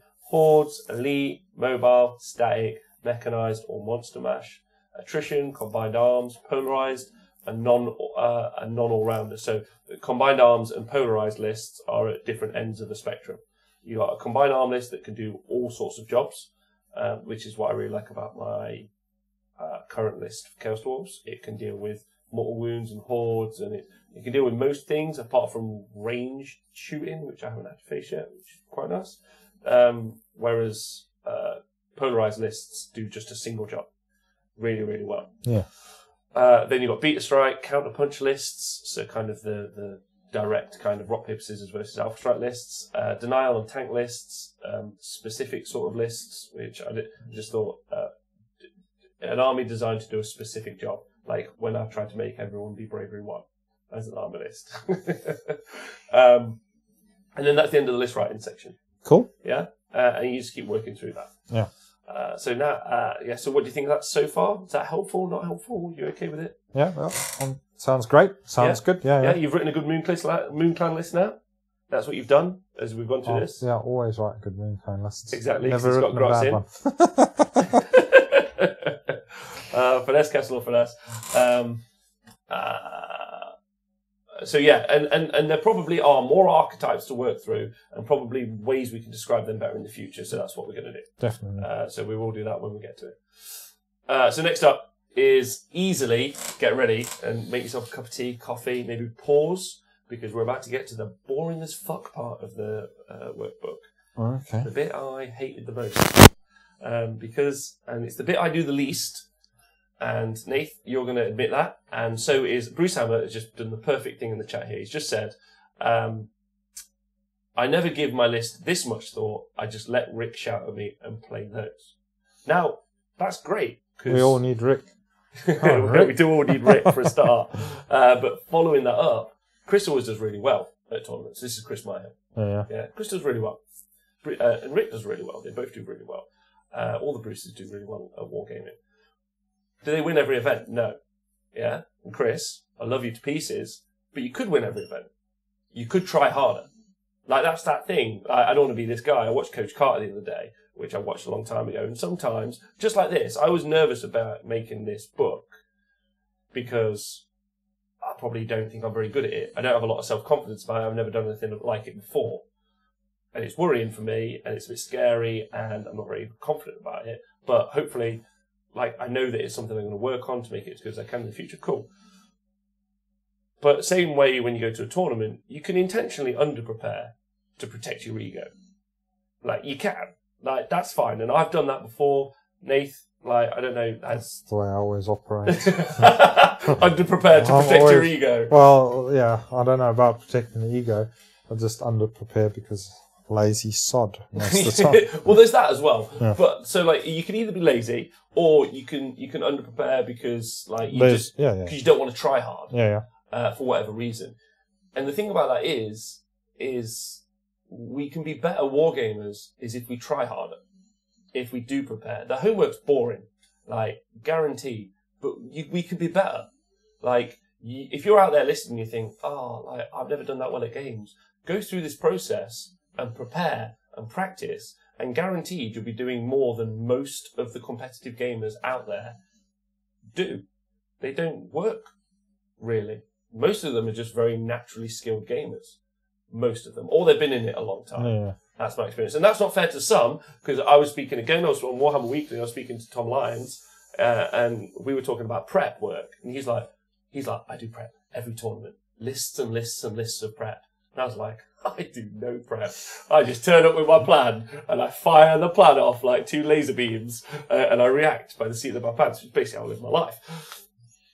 But you and I never do prep for tournaments outside of playing some games. Yeah. But do you think, realistically, if we start to commit to this method, we're going to do loads better? Yeah. Rubbish. And you're like, I'm probably not going to do it, Rob. Like, which is fair. But can you see what my point is? Yeah. Okay. All right. Yeah, definitely. Prep can't harm. Definitely would help. Yes, it can only make you stronger and better, right? Yeah. Okay. And that's what I put in there. I'm just like, it's called the grind. Yeah. Tournament prep, practice work. Yeah. And there's loads of it as well. I haven't even gone in half-cocked. I've gone like, there's loads in here you've got to do. And some of it also helps deal with the problem that we talked about on Thursday with slow play at tournaments for people who are new.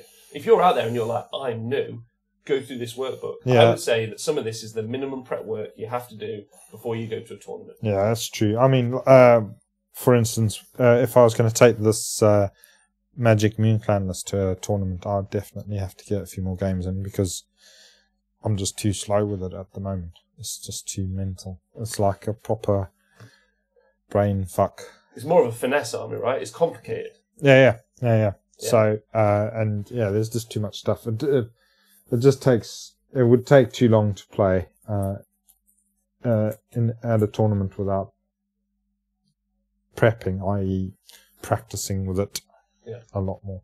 Yeah, exactly. And that's true for me as well. I was so much better with my Chaos Dwarves 12 games in than I was before. But there's other stuff to practice before that, before we even get to that. So, and I put in there, cool. Some people do really well with no prep, cool. But they don't. Let's say every tournament you've ever been to where you haven't prepped, you could have won one more game. Would that have won you the tournament? Would you have gone from 4-1 to 5-0? Would you have gone from 3 wins and 2 losses to 4 wins and 1 loss? Would it have put you in the top 10? Would it have put just a bit of prep work? And also, would you have enjoyed your games more? Would you have got caught out less? Yeah, I would. Yeah, I can definitely think of an instance where I got caught out because I hadn't prepped for the tournament. Same, and that's this year. We're in the same boat, absolutely. Yeah. That was Warlords, the first GT thing. I played a scenario I've never played before, and I was just like, oh, it does that. Exactly. Yeah. Big shout out to Pa. Right, so the first one is, so we've got our army list, let's practice. And the first thing is, so we're going to a tournament, Dave. What do you think the first piece of advice is? Going to a tournament, first piece of advice, get there on time. How would you know what time to get there? Consult the Oracle. And read the pack, also known as the Oracle. Yeah, exactly. Yeah, I'm going to amend that to read the pack, consult the Oracle. Oracle. Yeah, so every TO in the world, is like a rainbow. Yep, unique, special, and different. So all the packs are different, so you've got to read them. Yeah. Okay. Definitely. So what missions will you be playing? What are the secondaries for victory? What are the painting requirements? And are there any house rules? So loads of those affect your list building, so you might have to go back to the list building stage at this point. Yeah, before you can go any further. Yeah, and then what missions will you be playing? And then this is where it gets really long. What are the write it out. So now you need to write yourself a sheet and you need to write it out. What are the win conditions? What will you do if you go first? What will you do if you go second? What will you do if there's a priority roll? When's the best to try and get the double? A good example is shifting objectives. The scenario for Age of Sigmar. In my opinion, the best priority roll to get is between 2 and 3. Okay. Because between 1 and 2, while obviously depending on how the actual battle's going, when you're talking about objectives, I can be sat on the objective between 2 and 3 in quite an ascendant position, and I get that priority roll, so I might give away the priority roll after turn 1, and then turn 2 happens, I might try for the priority roll, I might then take the double turn then at that point, because I score points. So you want to go second, turn 2? Yes. As much as you can. As much as I can. In my opinion, as I work it out from a kind of like a tempo of that scenario and how it works. But, yeah, obviously depending on how turn 1 has gone. Exactly. Really. Yeah. But I think by turn 1, like, and into turn 2, I've cleared the objective. Then turn 3, I've kept the objective. So without having to sacrifice or do any work. And then going into turn 3, like, all I have to do is clear it off and create enough of a defense that they can't score in turn 3. And really, I've got a big 2-block gap for no extra work. I think that's kind of like a sensible suggestion. That's probably true for most scenarios. But it's probably worth working it out and go through it. Yeah. That's my thoughts off the bat. Cool. Yeah. The Preceptor says, the game is becoming more professional with coaches and detailed analysis, so if you want to win big GTs, unless you're a fleet, you will soon have to spend time prepping and really going through matchups, which I think is great. And then Tyro 2 says, or in my case, I'm going up from 1 win instead of 0. But how happy will he be to go from 0 to 1? Yeah. Yeah? And OJ did my first tournament this weekend, and I won 2, drawn 1 and lost 2. Great work, and you're hungry for more. Good. Well, I hope the workbook helps. So next up is what are the deployment maps, Nate? Yeah. And that's what's really key. This is not really key. I keep saying that all the time. So this is where you get the first exercise of the book. An exercise. Run up a mountain. Rocky music. Cool. Deploy your army. Jet on your back. Yeah. So it's deploy your army in each of these missions. Yeah. All right. So take your army list that you got, get your models or your bases or whatever you've done, and deploy them in the missions. Where would you think you do it? At the tournament or before the tournament? During the tournament. Also during the tournament. That's a great shout. Yeah. But this is not in a game, at home, and practice. Well, you just deploy them on your table. You just deploy them on your table, and you take them off. And you redeploy them. And you take them off. And you redeploy them. And you ask yourself, like, how do I bubble wrap with my army? Put it all out. Okay, there we go. Because the worst time to ever try that is live. Just like, right, I've heard about bubble wrapping. Time to give this a go. Yeah. The last time I tried something so wild was when I lost my virginity. Yeah, I was like, okay, I've seen this on the telly. Yeah. I'm going to give this... I mean, I practiced a lot, to be honest, so that I was fine. What, bubble wrapping? Bubble wrapping, yeah. But, yeah, you don't want to... You want to do that live. You want to practice, right? You want to practice and practice and practice. In my opinion, you want to, like... Because how big a footprint is your 60... or your 2 lots of 60 gross? How much board is that, actually? Where does your character fit in between them? Like, does that make sense? If you put the scenario objectives out, but okay... I'm 8 away, or I'm 12 away, or whatever I am away.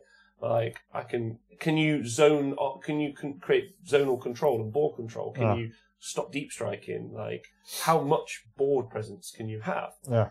I mean, the best way to do that would be just to play loads and loads of practice games. But if you can't, then just go and do dry. Yeah, and I agree with you. But let's say I did 3 really fast practice games, probably about 2 hours each. Yeah, 6 hours. Awesome. And that's definitely what you should do. Yeah. But if I'm at home, yeah, and it's late, or like there's no one around, or don't have anyone to play that day. Send out the Dark Elves, capture some slaves, train them to play Warhammer, and make them play Warhammer. Such an African response. Get some slaves to do it. No, what I mean is just get on your table and just start putting them out. Yeah, just work it out.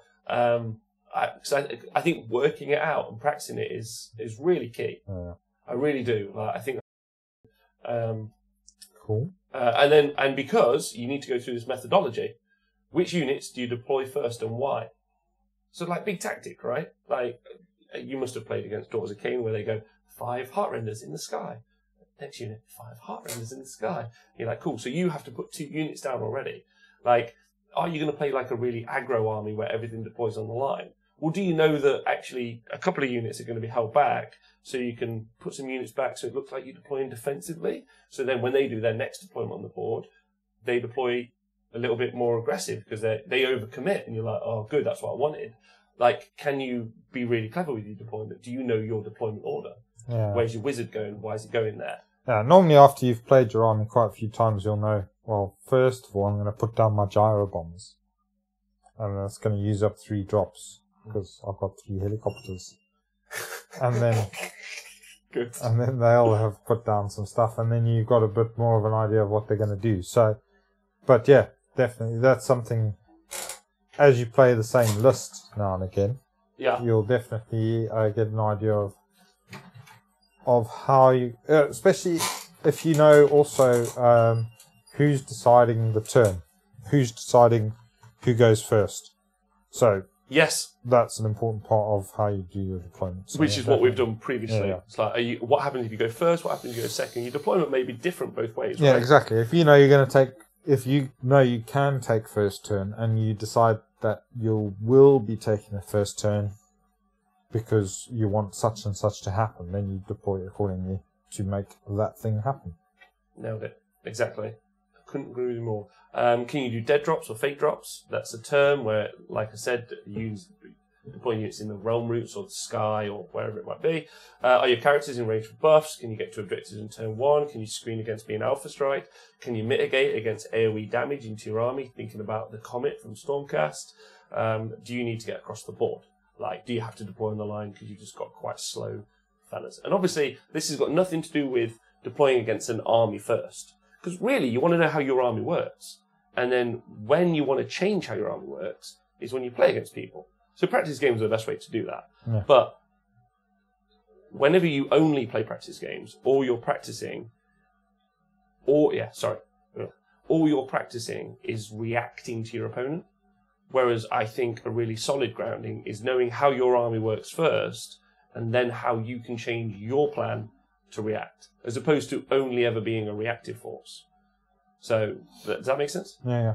So that's why I think you should exercise on your own. Exercise 2. Yeah? Anyway. Get ready for some more boring. Get off book. What? So, Nathan, what is it to cast Pendulum? 7. Perfect. And at what range do you deploy it? 6. I think it's 6. You deploy it at, I'm going to say, 6 inches. Totally within 6, and it moves 8 inches. And then if it's in which realm does it increase how much damage or range it moves? Shadow, and it does extra movement, goes 12 inches. Nailed it. Perfect. Yeah? Like, awesome. I don't know. Right. Tristan Gray, so stoked for this workbook. Thanks, brother. I hope you guys really enjoy it. So getting off book is key.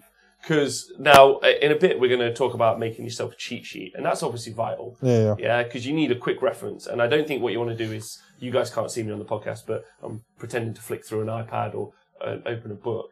You want to make yourself like a printed out cheat sheet, I think, or maybe little cool cards, or who knows. Get experimental, send me some pictures of your cool stuff. Also, by the way, and this is really important when we get to the cheat sheet part, send me your cheat sheets. I want to see what cheat sheets look like the world over, because I'm sure someone's going to come up with a really good way of doing it. And I'll feature them on the website. I'll feature them like on our social media stuff. But getting off book, Nath. Yeah. Yeah. Like you said, you're not 100% confident about. Yeah, I'm definitely. I'm. This pretty bad. I'm pretty bad at playing off the iPad or off the phone or whatever, because I'm really lazy. If something's written down, then it's something. Well, I don't need to learn it. It's written down. I know where to find it. Also, I realise Archeon just pointed out get experimental and said Rob Picks was not a good statement to tell the internet. Yeah, getting off book is key because you spend less time. I write a bunch of stuff here. I'm trying not to be lectury. Am I sounding lectury? Because that's not what I'm trying to do. I'm trying to be helpful. Just lecturous. Oh, for God's sakes. Anyway, it will speed up your games. It will help you make better decisions. Yeah, it makes you smoother, definitely. It will give you an aura of confidence that your opponent must worry about. Now, that doesn't sound like a big deal, but if you're like belligerently confident about what your rules are and you know them really well, it's daunting for your opponent. Like, sometimes it is, yeah. Sometimes. Some people like it. So some people like it when you do what you don't know or do know. When you look like you know what you're doing, they're like, yeah, I know your type. Okay, all right. It will help you make better decisions about lists, and you got this. I believe in you and want the best for you. Like, it's really like, and I suggest there's a whole. Listen, there are old people's homes the world over, full of people just looking for something to do. Go in there, give them your cheat sheet, and say, "Listen, old lady, right, let's learn some shit together, right?" Where's the dark elves when you need them? Yeah, exactly. Right, like your partner. Like, so we all have got partners or don't have partners. I'm sorry if you don't. Also, big up National. I think it's National Bloke Day or something. Fantastic. And all the ladies out there, I've dug a hole here. I'm going to move on. My point is, we've all got people in our lives who we can help, like, who can help us with this. Like, who want to be a part of our hobby or our lives, who, like, maybe we're not interested. But you can turn learning your getting off book into a fun game. Maybe. Sure. Well, number one, like, I know for a fact people love it when I'm wrong. So I'm just like, test me. And they're like, no, you got that wrong, dickhead. Like, find a study partner. Maybe it's a way to ask that very special someone in your life to go on a lovely date. A study date. What are you studying? What are you trying to do? Make all of these nerds lose the only girlfriend they ever got the chance of having? Let's go on a date. They'll be like, you can sod off.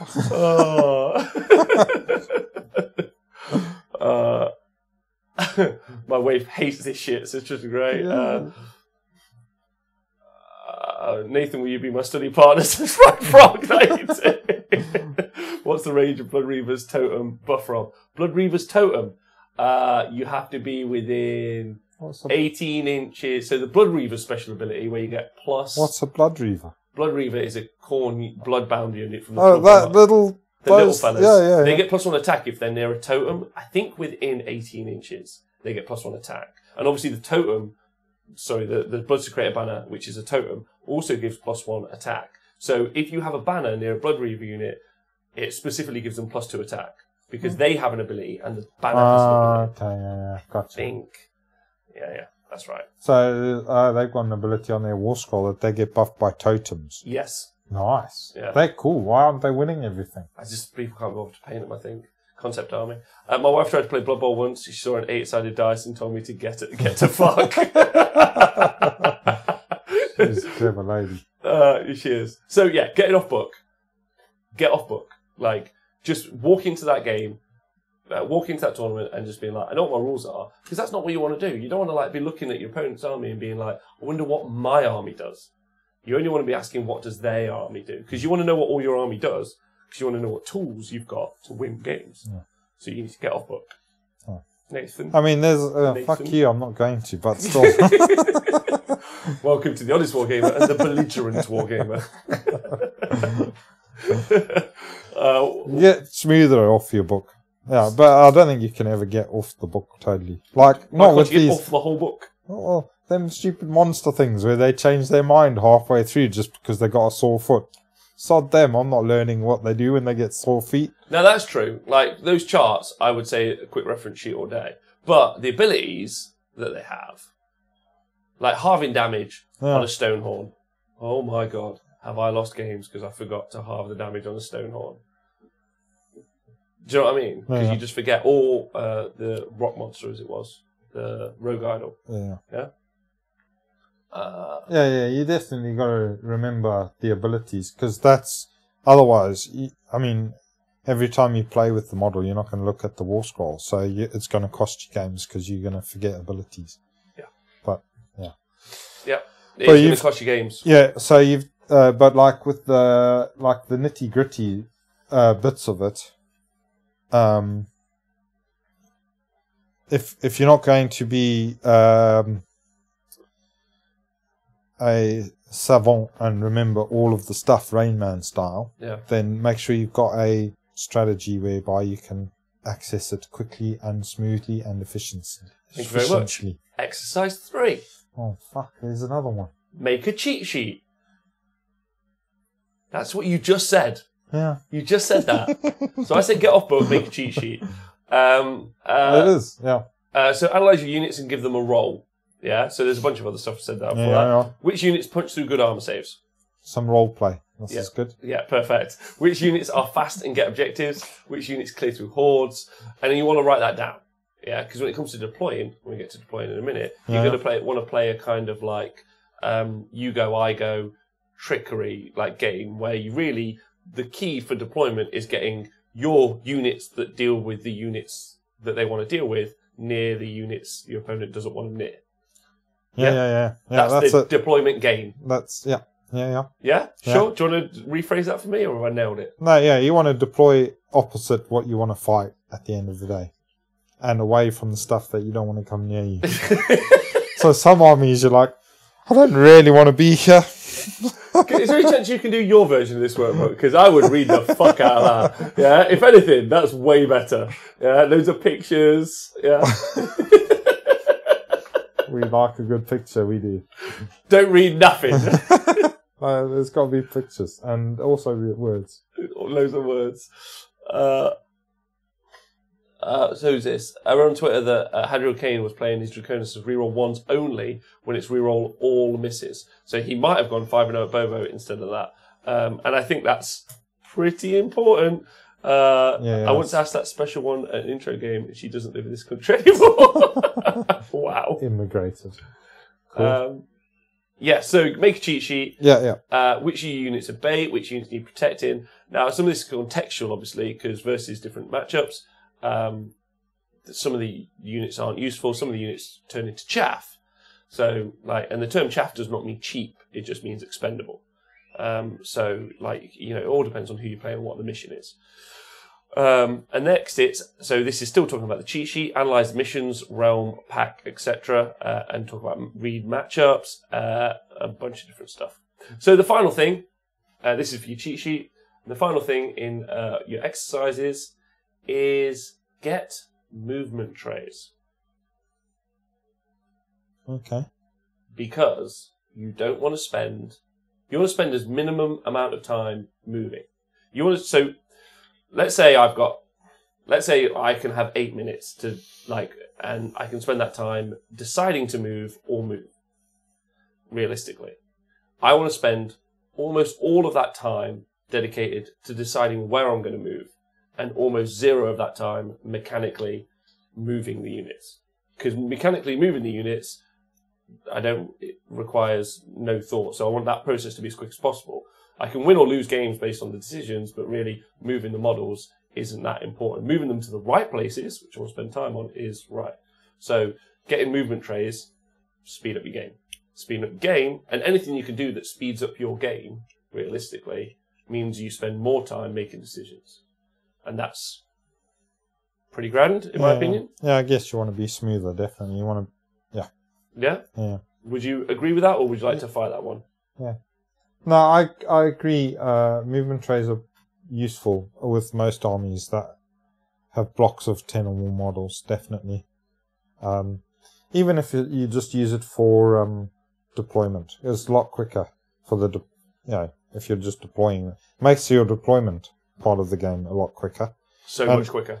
And and then your initial move will probably on the deployment tray, but then you might pop off the movement trays from then on. But that's cool. Yeah, I'm actually a new convert to movement trays, but the speed is ridiculous. It's just comical. The difference between one and t'other, comical. The difference. So get movement trays, in my opinion. And what's nice about movement trays is they're super cheap. That's great. You can use them for all sorts of different armies. So, you can take them, if you use them for your Seraphon, you can then go move them for your Nighthawk or whatever. That's great. They're found the world over in a range of materials. They're just so easy to get hold of. And we're not suggesting a company. We're not suggesting a place. Obviously, people around the world listen to this. So wherever your local place is, movement trays. Movement trays all day. If you're a TO, buy a bunch of movement trays and sell them on site. Yeah, just have a stack and just be like, selling movement trays. Be the movement tray guy in your local crew. Be like, is anyone wanting movement trays? I see you're moving. That takes time. Maybe you should get some movement trays. Yeah.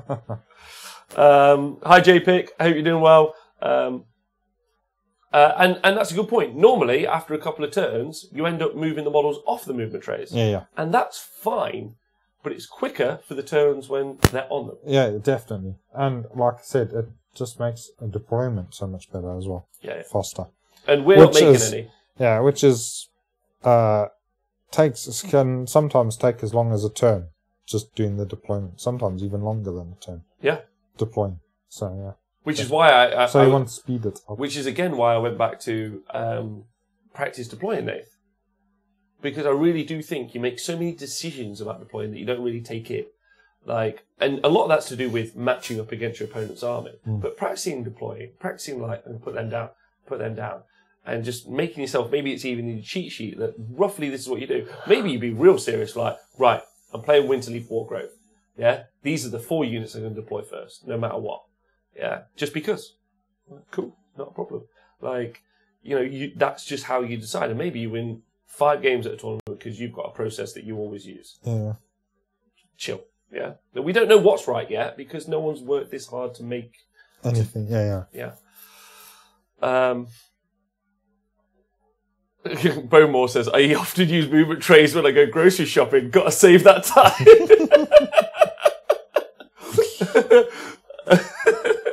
Heritage says that I am a movement tray peddler. I actually have recently, before the workbook, bought stocks in movement trays. Yeah. From wearemovementtrays.co.uk.tv. That's actually, I hope that's not a real website, but that's where we stock them. U movement trays, always good. Are you actually flogging online? U ones. Like U porn. U movement trays. Oh, for God's sakes. Okay. Oh, and YouTube. I think they've got a channel there, something called YouTube. But YouTube? Yeah, but yeah. I think U-trays. U-trays and U-porn are the main ones. Yeah, new website coming from me, Nathan, utrays.com. Yeah. That's not... Right, okay, anyway. .ac. So then there's one more exercise, Nath. And this is like a requirement. 10 press-ups. Yeah. Exercise 4, 10 press-ups. 18 burpees. No, exercise 4 is 5 practice games. Yeah, and listen, I know loads of you don't get loads of time. You're rushing through your armies to get them painted and produced. But we did cover that at the top. How much time have you got to get in? And as you're working through the workbook, you go, I've got to get 5 practice games in, so I need to schedule that in. And 5 practice games, I feel like, is like the minimum that I would expect. 5 practice games from each scenario against each army. There you go. The more the better, but 5 is a minimum, and 1 of each of the missions that you're going to play at the event, very definitely. And obviously, I would take notes after you play the games, and then maybe reanalyze. I wouldn't change your army, but just think it through. And I think 5 practice games is a minimum. Now, again, there'll be a whole bunch of people go, I've been to a tournament and I had no practice games and I won the tournament. Right? Fucking bully for them. Like, that isn't everyone. And don't let that person stop you from being better at playing Warhammer. Yeah, exactly. Yeah? Like, that's great. I think you'll find, because Age of Sigmar is still quite a young game. So at the beginning, obviously, quite a few tournaments were won by people that had no proper practice games with their army. Go on, Nate. Just say it. Just say what you mean. I distinctly remember somebody winning a few where they'd only had 1 practice game. But anyway. Go on, just say it. Say that person and name that tournament. No, I can't remember. So. Fucking coward.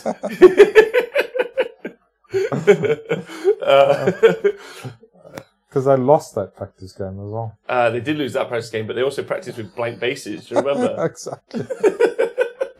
And they didn't even know what the models were that were on the bases. So, did not. They thought it was the other model. Yeah. But anyway, the other similar model. Still won it though, didn't I? Yeah, so there. Well, you lost it again afterwards, though. I'm joking. I've lost my train of thought now. But yeah, practice games are cool. definitely. But now I think you'll find it's becoming. It's obviously been around a lot longer. I think people that are starting to win tournaments are people that have played with those armies more and more and stuck with the same army. Yeah. So they've got better with their armies, and whether or not they've gone through this process of going through the workbook, they've done something. Everyone's got their own method. Well, they wouldn't have. Obviously, they haven't gone through the workbook because they haven't had the workbook, but they would have probably done a lot of the processes that are in the workbook. We've not just dreamt these up as new things. These are tactics that people use anyway, not even consciously. Sometimes it's subconsciously, but it's getting to know your army. Like your thing of playing with one army all the time is effectively doing the workbook as a thing. Yeah, well, now I can show the workbook. I can show that the reason for the play the army for one game is part of this kind of like ongoing, like, I don't know, thought process. So anyway, do you want a break? Are you cool? You comfy? You ready to go to part 4? The bit that I'm most nervous about? Yeah, that's part 4. Okay, all right. So this is a bit. So this is playing the games. Yeah. Now where the workbook gets really interesting here. Is you can't really teach anyone how to play the games. You can give them a bunch of questions, and I think that's the best way to do it. When you play in a game, you ask yourself, or when I play, what I do is ask myself loads of questions. Can that unit charge me? Can that unit not charge me? What's their effective range? A bunch of stuff. And we're going to go through this as we go through the workbook. But one of the as we go through part 4. But what's really important about this is this comes off the back of you and me, Nathan, specifically doing the live coverage from Bobo. Because what we don't have, you, I, every other commentator for Warhammer in the world, is like a language for how to describe a game. Like, we have language, we have words, but what no one knows yet is how to do really good Warhammer commentary or live coverage. Yeah? So some jargon. Basically, not just jargon. Like we don't. So the space between two events ever, is time, right? That's what we use to describe that ethereal thing that we can't see. Especially if they're in the same place, then it's definitely time. Yes, right. But if it's happening at the same time, then it's not time. It could be distance. Yeah. Exactly. Yeah. Right. So what we need to create, is. What we need to create is a bunch of ways. Hi, Dan. Oh my God, I'm so happy Dan's here. Hi, Dan, unsupervised. Is one of the questions, why do I play the worst of the Dwardian factions? Right, Dan, you need to listen to this because this saves me having to brief you again. So I'm really glad you're here. So what we struggle with, Nath, like as commentators, and now this goes on to me as a gamer. So when I was asking myself, how do I be a better commentator? I had to ask myself, how do I be a better gamer? And what I needed to understand was, and I'm sure we've all been through this experience, you know, someone comes up to the table and goes, how's your game going? And you go, maybe. Or maybe you don't want to tell the person at the table, but sometimes you're not really sure because you don't know about the decision your opponent's going to make, or you just don't know. It's kind of looking good, but we don't really have a way to describe that to each other. So what I wanted to understand was what a game looks like when we start to define it in terms. So it's to do with momentum, positioning, momentum and positioning. So the momentum is you and me are playing a game. If you're winning, you've got the momentum. Cool. If I'm not winning, I don't have the momentum. But there could be a swing moment or a pivot. A unit is usually a pivot, but there could be a swing point where you lose the momentum. Yeah. For some weird reason, like you fail to cast a spell, or like a hand to dust you off, or something like that. Or a double turn. Yeah. So there's a swing moment where the momentum swings towards the other person. So now we can understand and we can say, well, actually, in the early turns, that person had, or even before the game started, I had the momentum because realistically my army just is better than yours, or whatever it could be. Yeah? Because it's Chaos Dwarves versus shitty Dwarves. Fuck you, Dan. And then positioning is the other really important point to make. Yeah. Because when we make decisions in game, right, we're trying to win the game. Yeah, obviously. But when we make decisions, what we're trying to do is one of two. We're trying to get ourselves more opportunities to win, which is better positioning. Doesn't mean I move my models in the right place, although obviously it does. What it means is I give myself more opportunities to win. So better positioning is more opportunities to win. Yeah. Worse positioning is less opportunities to win. So it's positioning and other decisions, like charging, target priority, that sort of stuff. Yeah, positioning has got nothing to do with physically moving models. As in, positioning is my positioning in the game. Okay. And then there's, and then finally there are some actions that you can do. There are aggressive actions and there are defensive actions, which either improve or don't improve my positioning. So there's a tempo of the game, which is obviously the tempo, what's the word I used? I just forgot. The momentum. The momentum. There's the tempo of the game. Yeah. Yeah. There's decisions I take, which mean that I've got better positioning. So, for example, at the start of turn 2, my positioning in the game might be better than yours. Yeah. Yeah. Great. But decisions I make are poor decisions. Yeah. Which has made my position worse. Well, your decisions are going to be poor decisions because you've chosen Chaos Tools. Yeah, there's that. I hope I have not lost anyone. Basically, poor decision at the beginning using this. Oh. Yeah, Horacio Mini's momentum position. I like that. Cool. Magic uses concept of tempo to describe something similar to this. Yeah. Exactly. These are not new. These are not new concepts. It's just we now need to start to apply it to Warhammer. Right? You ready to do an entire weekend of this coverage? Yeah. Yeah? Good. No probs. No probs. And so, yeah, so at the start of the turn, I could be in a better position, or my positioning could be better, yeah? But, because you can do fake positioning, which is really interesting. Yeah, you can do bait units. And there's loads to talk about. It's really, really interesting. Because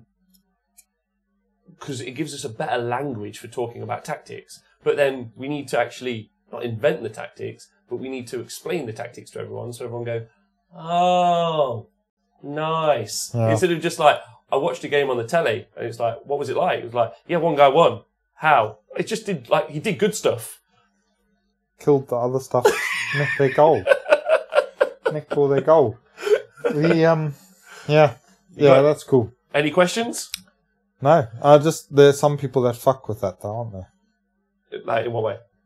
Then they suddenly bring loads of magic spells, and that, you don't know where the positioning is because there's suddenly these things that do stuff in between the stuff. Yes, that's what's really awkward.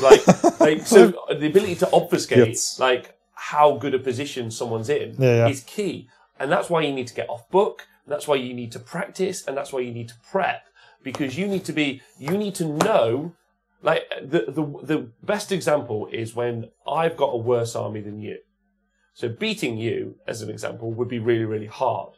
So I need to know how all my army works. And the way I win that game is you make bad decisions and I make good decisions, right? You should always win that game if you make safe decisions that are the right decisions. You should always win that game. Yeah. My job is to make you make bad decisions. That's the only way I can win that game. And that's what you need to start working out, or you just need to make the bad decisions. I either need to make you or just let you. Oh, yeah. But if you're a good enough gamer, you're no longer making bad decisions. Yeah. So I'm going to force you to. Lure you in. Exactly. So you need to lure people in. So that's where that's when it's going to get to this I don't know. I think we can learn to be way better commentators using this method. But it's going to take us time, and also it's going to take everyone else time to get together. So that's why I wrote the book. Cool. Yeah. Good. Right. So you've arrived at the table. Yeah. You've read the mission, win conditions, and now you've seen your opponent's army. Yeah. Ask yourself this every game. What's the longest charge they can do turn 1, and which units can do it? Can they deep strike, outflank, scout, or infiltrate? Again, those terms are on the website, so you find out what they mean. Which units can do the above, and what do you think your opponent will use them for? Grab objectives, create screens, alpha strike. They're all questions. Can they debuff your army in turn 1, and at what range? What's the effective shooting range, movement plus the range of the weapon, of their units? Do they have abilities which give them out-of-sequence abilities, such as shooting in the charge phase? Which is a really important one. Some people forget to ask that question. Can you do something not in the normal terms? Cool. And then once you've asked these questions, here we go. You ready for this? So it gets really exciting. Once you ask these questions, you need to ask, who is the beatdown? Who's the beatdown? Who is the beatdown? Yeah, you ready for this? Yeah. Okay, right. So I'll ask you it real simple.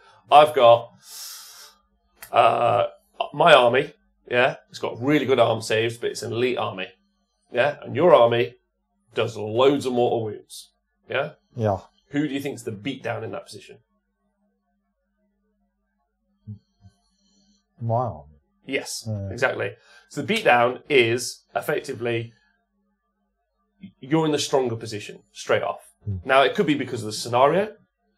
It could, like example, 3 places of arcane power: Nagash and the Vampire Lord and Zombie Dragon versus a bunch of Moon Clan war bosses. As much as I believe in them emotionally, yeah, in the beatdown in that position is war bosses every day. It's the war.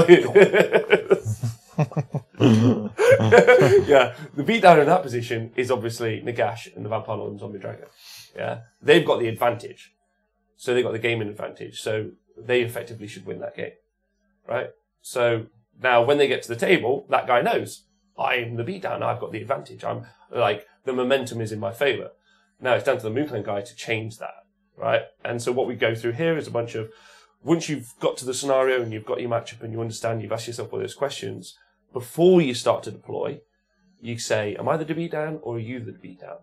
Like, or are neither of us the beatdown because no one fucking knows because it's super complicated. So those are the 3 options. Now, if you're the beatdown, I have to make you make mistakes or I have to do something. So I have to be proactive. If you're the beatdown, so if you've got the advantage, all you have to do is win. Let's kick the other guy in the dick. Exactly, yeah, and make no mistakes. Yeah. Right? So that's really key. So line him up and let loose a good kick. And then if no one's the beatdown, this is where it gets really fun. You can pretend that you are the beatdown, or you can pretend that you're not. You can be like, oh, your army's so much better than mine. And they're like, are they? Like, yeah, your Zangor is going to walk across the board and beat me up. They're like, no way, I'm going to do that. And then they do that, and then you beat them up. Yeah? Role play. Role play. Oh, hold on. There's some really interesting stuff in the chat. So chess terminology, there's loads on Wikipedia. Like open would be turn 1, mid game is like 2 to 4 turns, end game. It's like a bit towards checkmate, which could suddenly finish due to getting a ton. You can have an overworked piece unit, which is defensive unit, trying to defend against too many pieces. AOS is like a really complex chess game. Adapt the terminology. Cool. Thanks, Dan Elkington. I promise I'll read that chess terminology. Promise. I always try and play to the detriment of my opponent rather than to the benefit of myself, says Chris Welfare, so CD Welfare. Like, preventing them from being able to move any models onto objectives is better than me putting more models onto it and then hoping they don't outnumber me, for example. Yeah. Really good. Yeah. When you turn up to the table, do you look your opponent in the eye and quote the 300 movie? This will not be over quickly. You will not enjoy this. Juusoan Frontier, thanks for stalking us. Norishi, as a new player, I have to say I love the idea of this project, which is good because I'm hoping it helps new players and it helps pro players. The original article on this concept is 20-year-old, which is kind of nuts. Yeah, it is. So again, this is by Mike Flores, who is the beatdown, and that's been stolen by me. So we're stealing that. Stealing it from Mike Flores from Star City Games. Oh, okay. So that's where it's taken Sounds from. like playing as white in chess, though probably the white isn't a PC anymore. Yeah, that's done. The original article is 20 years old. Kind of nuts. Star City Games. Okay. Yeah, so it's a magic thing. Yeah, it's Like a Magic the game Gathering thing. term. Yeah. And the idea is, so I give some examples in the workbook, but effectively it's, so if you and me were watching a game, Nath, and this is where it gets really interesting because we do it as commentators. You and me are watching a game, yeah? We look at the scenario and then we look at the missions. Then we look at the armies. Then you and me as commentators would start to go, oh, we really think that Johnny's in a much stronger position than Pete, let's say. You're like, oh, how come? Well, I was like, and then you and me have some conversations. Like, well, he's got all the water wounds. Like, well, he's got all the armor saves. It's like, yeah, but he's got the movement. And then that's where we start to do that terminology. And we have that conversation about who's going to win the game. How are they going to win the game? But the player and each player should be having that conversation with themselves at the tabletop. Yeah. And they are. But this hopefully gives them a kind of like, almost like a checklist, like a flow chart of a way to do it if they're not very confident about how to do it. Or kind of the first 30 games of your life you ever play, you go through this methodology, and after that you think, I prefer a kind of... I've got my own way of doing it now. That's fine.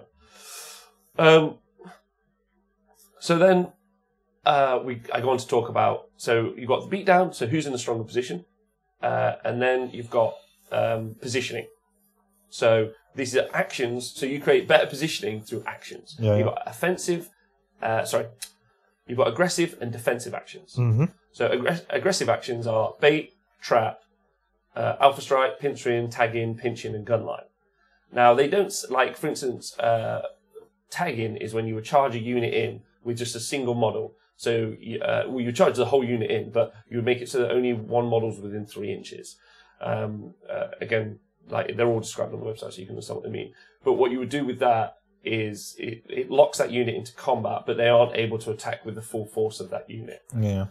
So just so one witch elf can pile in, and it means in their next turn they're not able to run away and charge. So you can kind of control their board space. Now that sounds like it's a defensive move because you're shutting them down, but it's an aggressive act because you're creating it to happen. Yeah. Like you're forcing that action, therefore it's an aggressive act. A defensive act is different, and it's much like Chris said. What he does, he just doesn't allow his opponent to do a thing. So a good example would be making it so that no one could deep strike in your back lines. So you've just put units out so that no one can deep strike. So that has effectively stopped them being able to ever do it. That's a defensive action. So you can't do a thing. I've stopped you. Yeah. Without ever having to actually... Does that make sense? Yeah. And sometimes the line's blurred between the two, but it's to give some indication. Yeah, I feel like I've talked a lot there. Does that make sense? Yeah. I think so, definitely. Good. Warhammer in general is way behind other competitive games in regards to this kind of stuff. Kudos to Rob and the crew for bringing the us up to speed. Thanks. And then, CD World Fights, Dan Brewer is the 2.9-inch tag master. If you listen to the podcast I did with Dan Brewer, you'll hear he talks about that's just his tactic. That's what he does. That's his thing. Charging, and then just being within 2.9 inches of a single model. So you have to pile in that 3 inches and just can only attack one thing. It's cool. It's a good move. And then you use those actions to create better positioning. So you're in a better position in the game. Or force bad actions by your opponent or bad decisions so that, again, better positioning for you. And then we talk about deployment. Right? Now, I know that sounds complicated. Yeah. And it's loads to think about before deployment. And sometimes you can just get to the table and go, right, 3 places of arcane power, Nagash, Vampire, Zebra Dragon, I'm fucked. But you still have to win if you want to win the tournament. Yeah. Right? I would say that that's an almost uphill, impossible battle sometimes. But that doesn't mean you can't not try to win the game. Yeah, exactly. Okay. So then in deployment, you have to ask yourself a bunch of questions. You've decided who the beatdown is. Yeah. You've decided what you're going to do about it. Whether or not, so like, you're in this situation, you've turned up, you're like, oh my God, I'm the beatdown, I'm going to win this. Yeah? So you're just going to... miracle. Exactly. So you're just going to play the game the way you know to play. You're not going to make mistakes, and you're going to win the game. Yeah. Great job. My job is to fuck with that plan. Key questions. Do you think they'll try to alpha strike you? Can you defend against it? Better yet, set a trap. So in this situation, you should deploy safe or deploy in the way that your army should work to beat mine. Because us being of equal knowledge and power. Yeah. However, my job now is to do something like make a really obvious mistake. Put something in a really terrible place. Does that make you greedy and hungry and make you want to go kill it? You're trying to lure me in. Exactly. Yeah? Am I trying to lure you in? Yeah? Do I give you the first turn, or do I give myself the first turn, or do I deploy knowing that you're going to give me the first turn? Any of those things. Something to try and change the course of the game. Yeah. That makes sense. I'm also a big Magic player. Cube mostly, says Levinsky. Right. Follow up. Can you defend against it? But set a trap. Are you trying to alpha strike them? Can you make it seem like you aren't? Can you make it seem like you're not trying to alpha strike? Do something clever. Do you need to get objectives before them? Are all your units set up for the buffs they need during turn 1? And once they've moved in turn 1, lead into turn 2. And then take a photo of the board. Very important, because you're going to look at that later and ask yourself, Yeah, you can take a picture of the board after deployment. You're going to go, cool, we're done. Let's see how this is. Also, there are loads of deployment strategies that we need to create tacticas and articles for on the website. Something we're going to do. Anyone wants to help out, it's cool. But loads of those, and then hopefully that should give some people some ideas. And then turn 1, enact the plan. Consult the cheat sheet.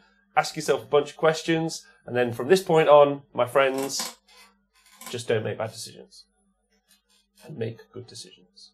Yeah, and there are loads of strategies and tactics which I didn't put in the list in the book because it would be 1,000 million words, and it'd be complicated to do. Yeah. And some games are different to other games for it to work. And then part 5, final bit. Oh, yeah. After you've been at the tournament or the game, yeah, what you do, look at all your games, review them, ask yourself what went well, what didn't go well, and then go back to part 2, and then go through the whole process again.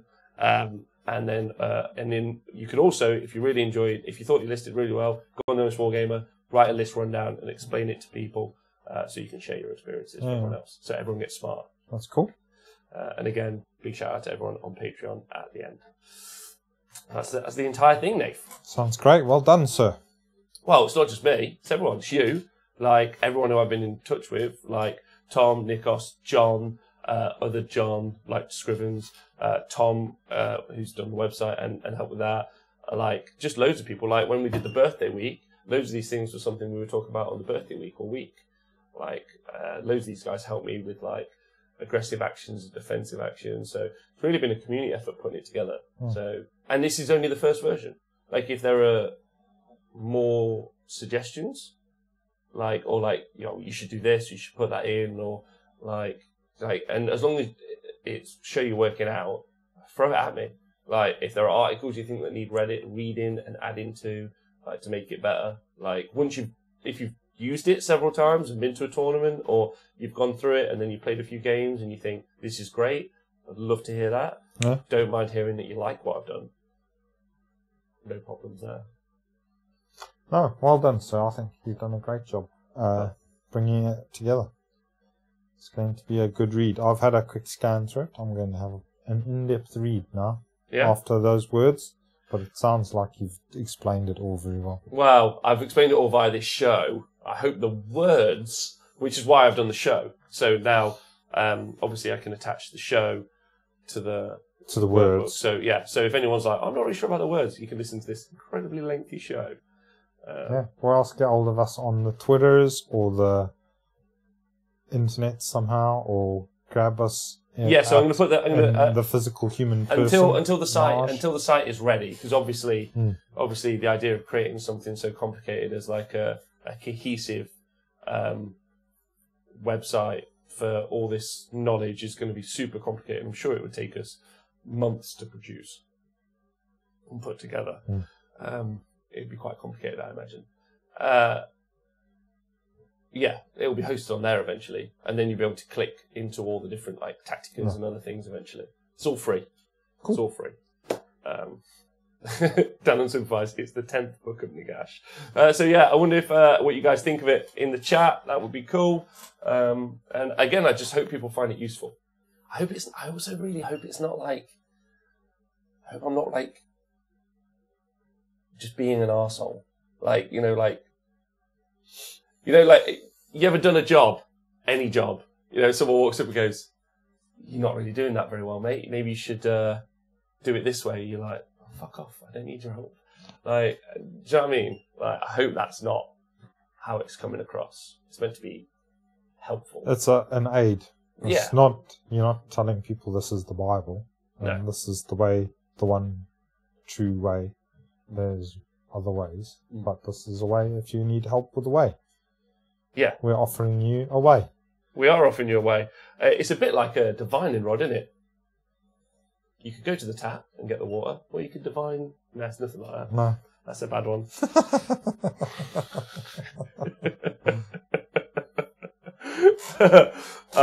Nappy, is Alpha Strike the best way to beat shooty armies?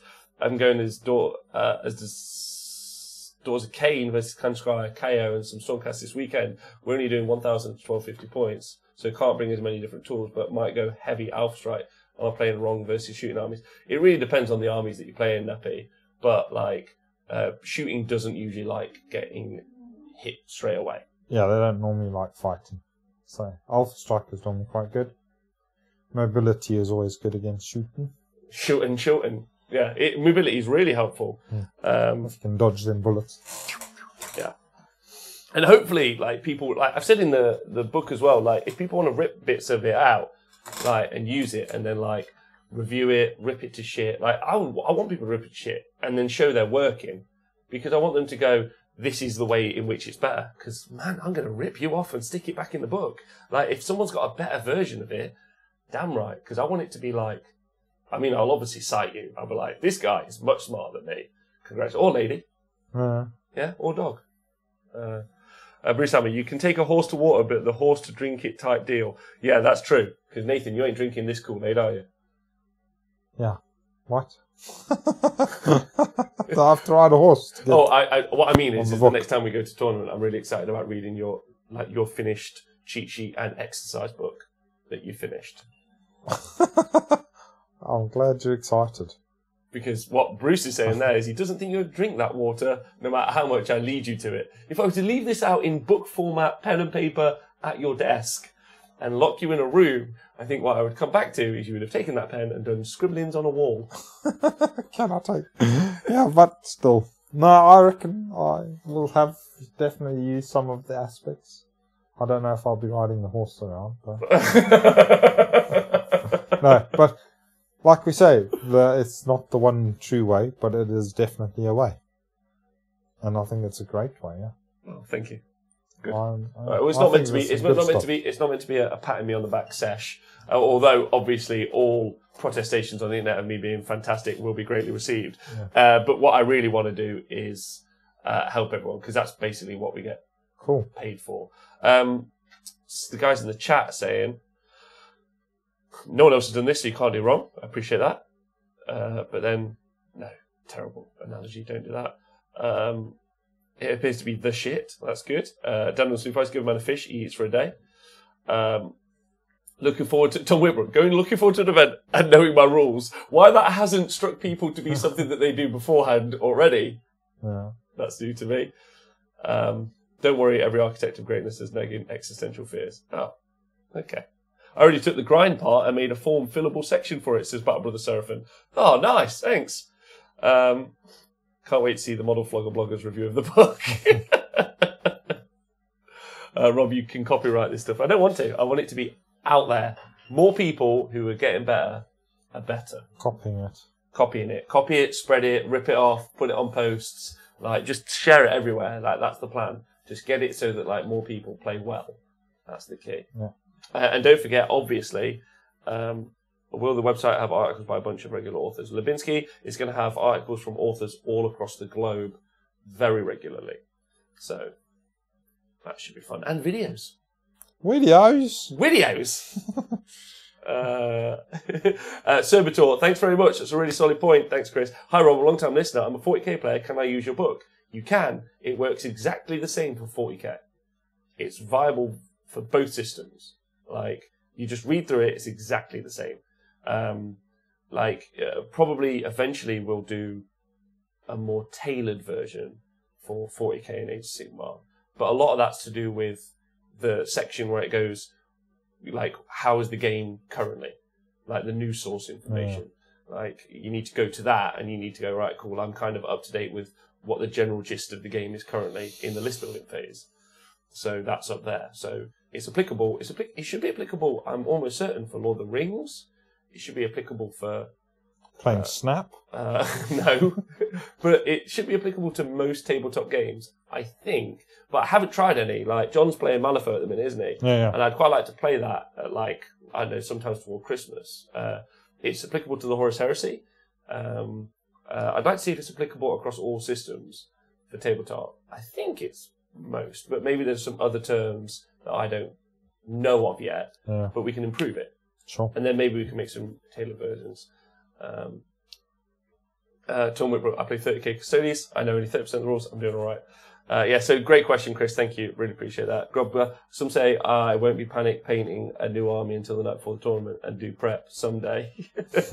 The opposite of what the workbook says. So don't forget, me and Nathan are going to be, it would work for Lord of the Rings. Oh, cheers, Morgul Storm Smasher. So it would work. There you go. So he plays that and he must know. So, I mean, it's pretty basic info, really. Yeah. Do some prep, learn your rules. I mean, I just got real wordy about that, but... Take the right gun. Take the right gun. I'm not yet, no. And also, you can join the Honest Wargamer Discord with ! Discord. Join our Discord and get in there. So me and Nathan are going to be doing live coverage this weekend at the Crimboba event with Dan Unsupervised. That's right, Mr. Dispossessed Dan is coming over. So using the workbook and the methodology and some of the terms we used, plus the jokes we already know. Knock, knock. Knock, knock. You should be able to get the best live coverage of an Age of Sigmar event to date. That's the plan. I've got John, Chuck Buddy. We've got a massive crew. The event's going to be fantastic. So realistically, so if you've got forms or join our Discord, and if you've got like forms or data or you've liked parts of this and you've created your own cheat sheets or anything like that, stick them in the Discord. That'd be great. But you should join. You should join us for the coverage because I'm proper pumped about it. Yeah. It should be pretty good, right? Yeah. Looking forward to the weekend, definitely. Awesome. I'm very excited to hear someone called a shitto live on the telly. And also a big shout out to Measured Gaming of the Bendigo's Bush Bash Bonanza 2018 for sending me this sweet, it's got a name in Australia. What do they call these? Like a... Dice cup. No, it's not a dice cup. It's what they use to hold drinks because they're cold and it's hot out. A cooler thing. A cooler or something. Yeah. There's a dice cup thing, or you can also use it as a tinny cooler. A tinny? A tinner? No, it's not. Is it called a tinner? No, I don't know what it is. Tinny jacket. But then there's there's a 9-inch thingy and a 3-inch doobry. Oh yeah. And then they also sent you the rule thing. That's looks like they've got quite a cool pack. That's the pack. Yeah, the Bendigo's Bush Bash Bonanza 2018 sent me this absolutely fantastic. Yeah, it's got all the score sheets and stuff in there. So looks like they've done all the prep for you. Yeah, so they've done all the prep for you. So this is a big shout out to Measured Gaming. Yeah, looks like a nice tournament. Oh, this is cool. Look what they've got at the bottom. Sports score. Yeah, complete after the match has ended. Make sure all their measurements clearly and accurately, so there was no confusion as to how far units moved or how far units were for shooting, magic, or charging. Yes or no. State what they were rolling for, what they needed, and rolled the dice in plain sight. Yes or no. Discuss any rules questions with you. It came up. Consult it. Rule book before asking the staff member to make a ruling. Yes or no. Play briskly in an organised fashion. I like briskly. Briskly is the word that everyone uses for, did they hurry the fuck up? Like, briskly is that word that they use in all, like, serious, like, and not stall for time as to gain an advantage. Yes or no. Remain positive if they were losing and or did not belittle you if they were winning. Yes or no. Fuck you. If I'm winning, I'm belittling the shit out of you. That's 100%. You're my bitch. Yeah. Oh, it's called a stubby holder.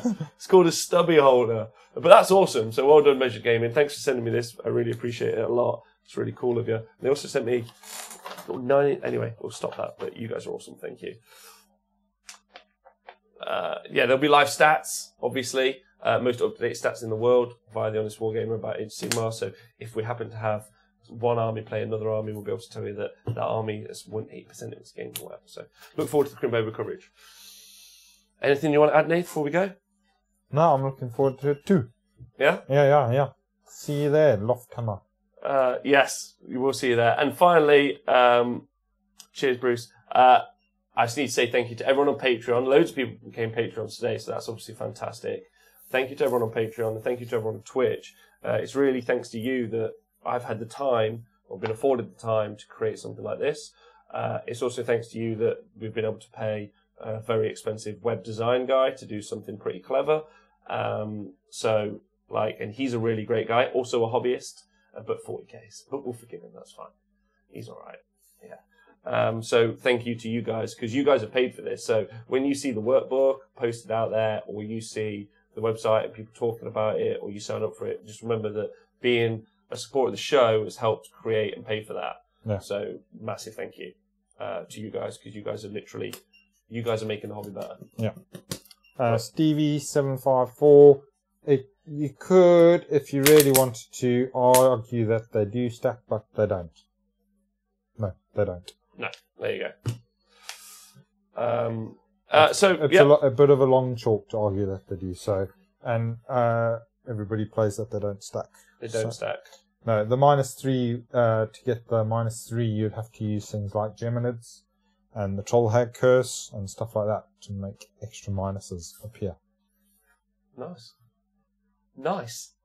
I'm in. Yeah. Stevie says cheers. Thanks for entertaining me while I paint on Celestine right up until I put the brush in the wrong cup. We need to end on a high note. There always needs to be like a gag at the end. Like people need to walk away going, God, I had a good time with those fellas. Yeah. Tell me about your grot list before we go. Yeah, so Do you want to explain to people what it was? The list I played on Wednesday was 7 endless spells, I think. I took the Balewind Vortex, the Portal. Yep. The Pendulum, which is just such a good spell. Geminids, which are just really good. Yep. The Burning Head,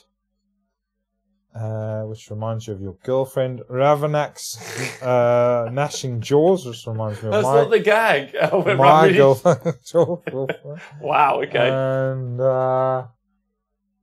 what was the other one I had? Oh, Quicksilver Swords. Playing against Marathi, and she was actually the main reason. Marathi and an old root Wargrove, and she was the main reason why I considered the list in the first place. Really.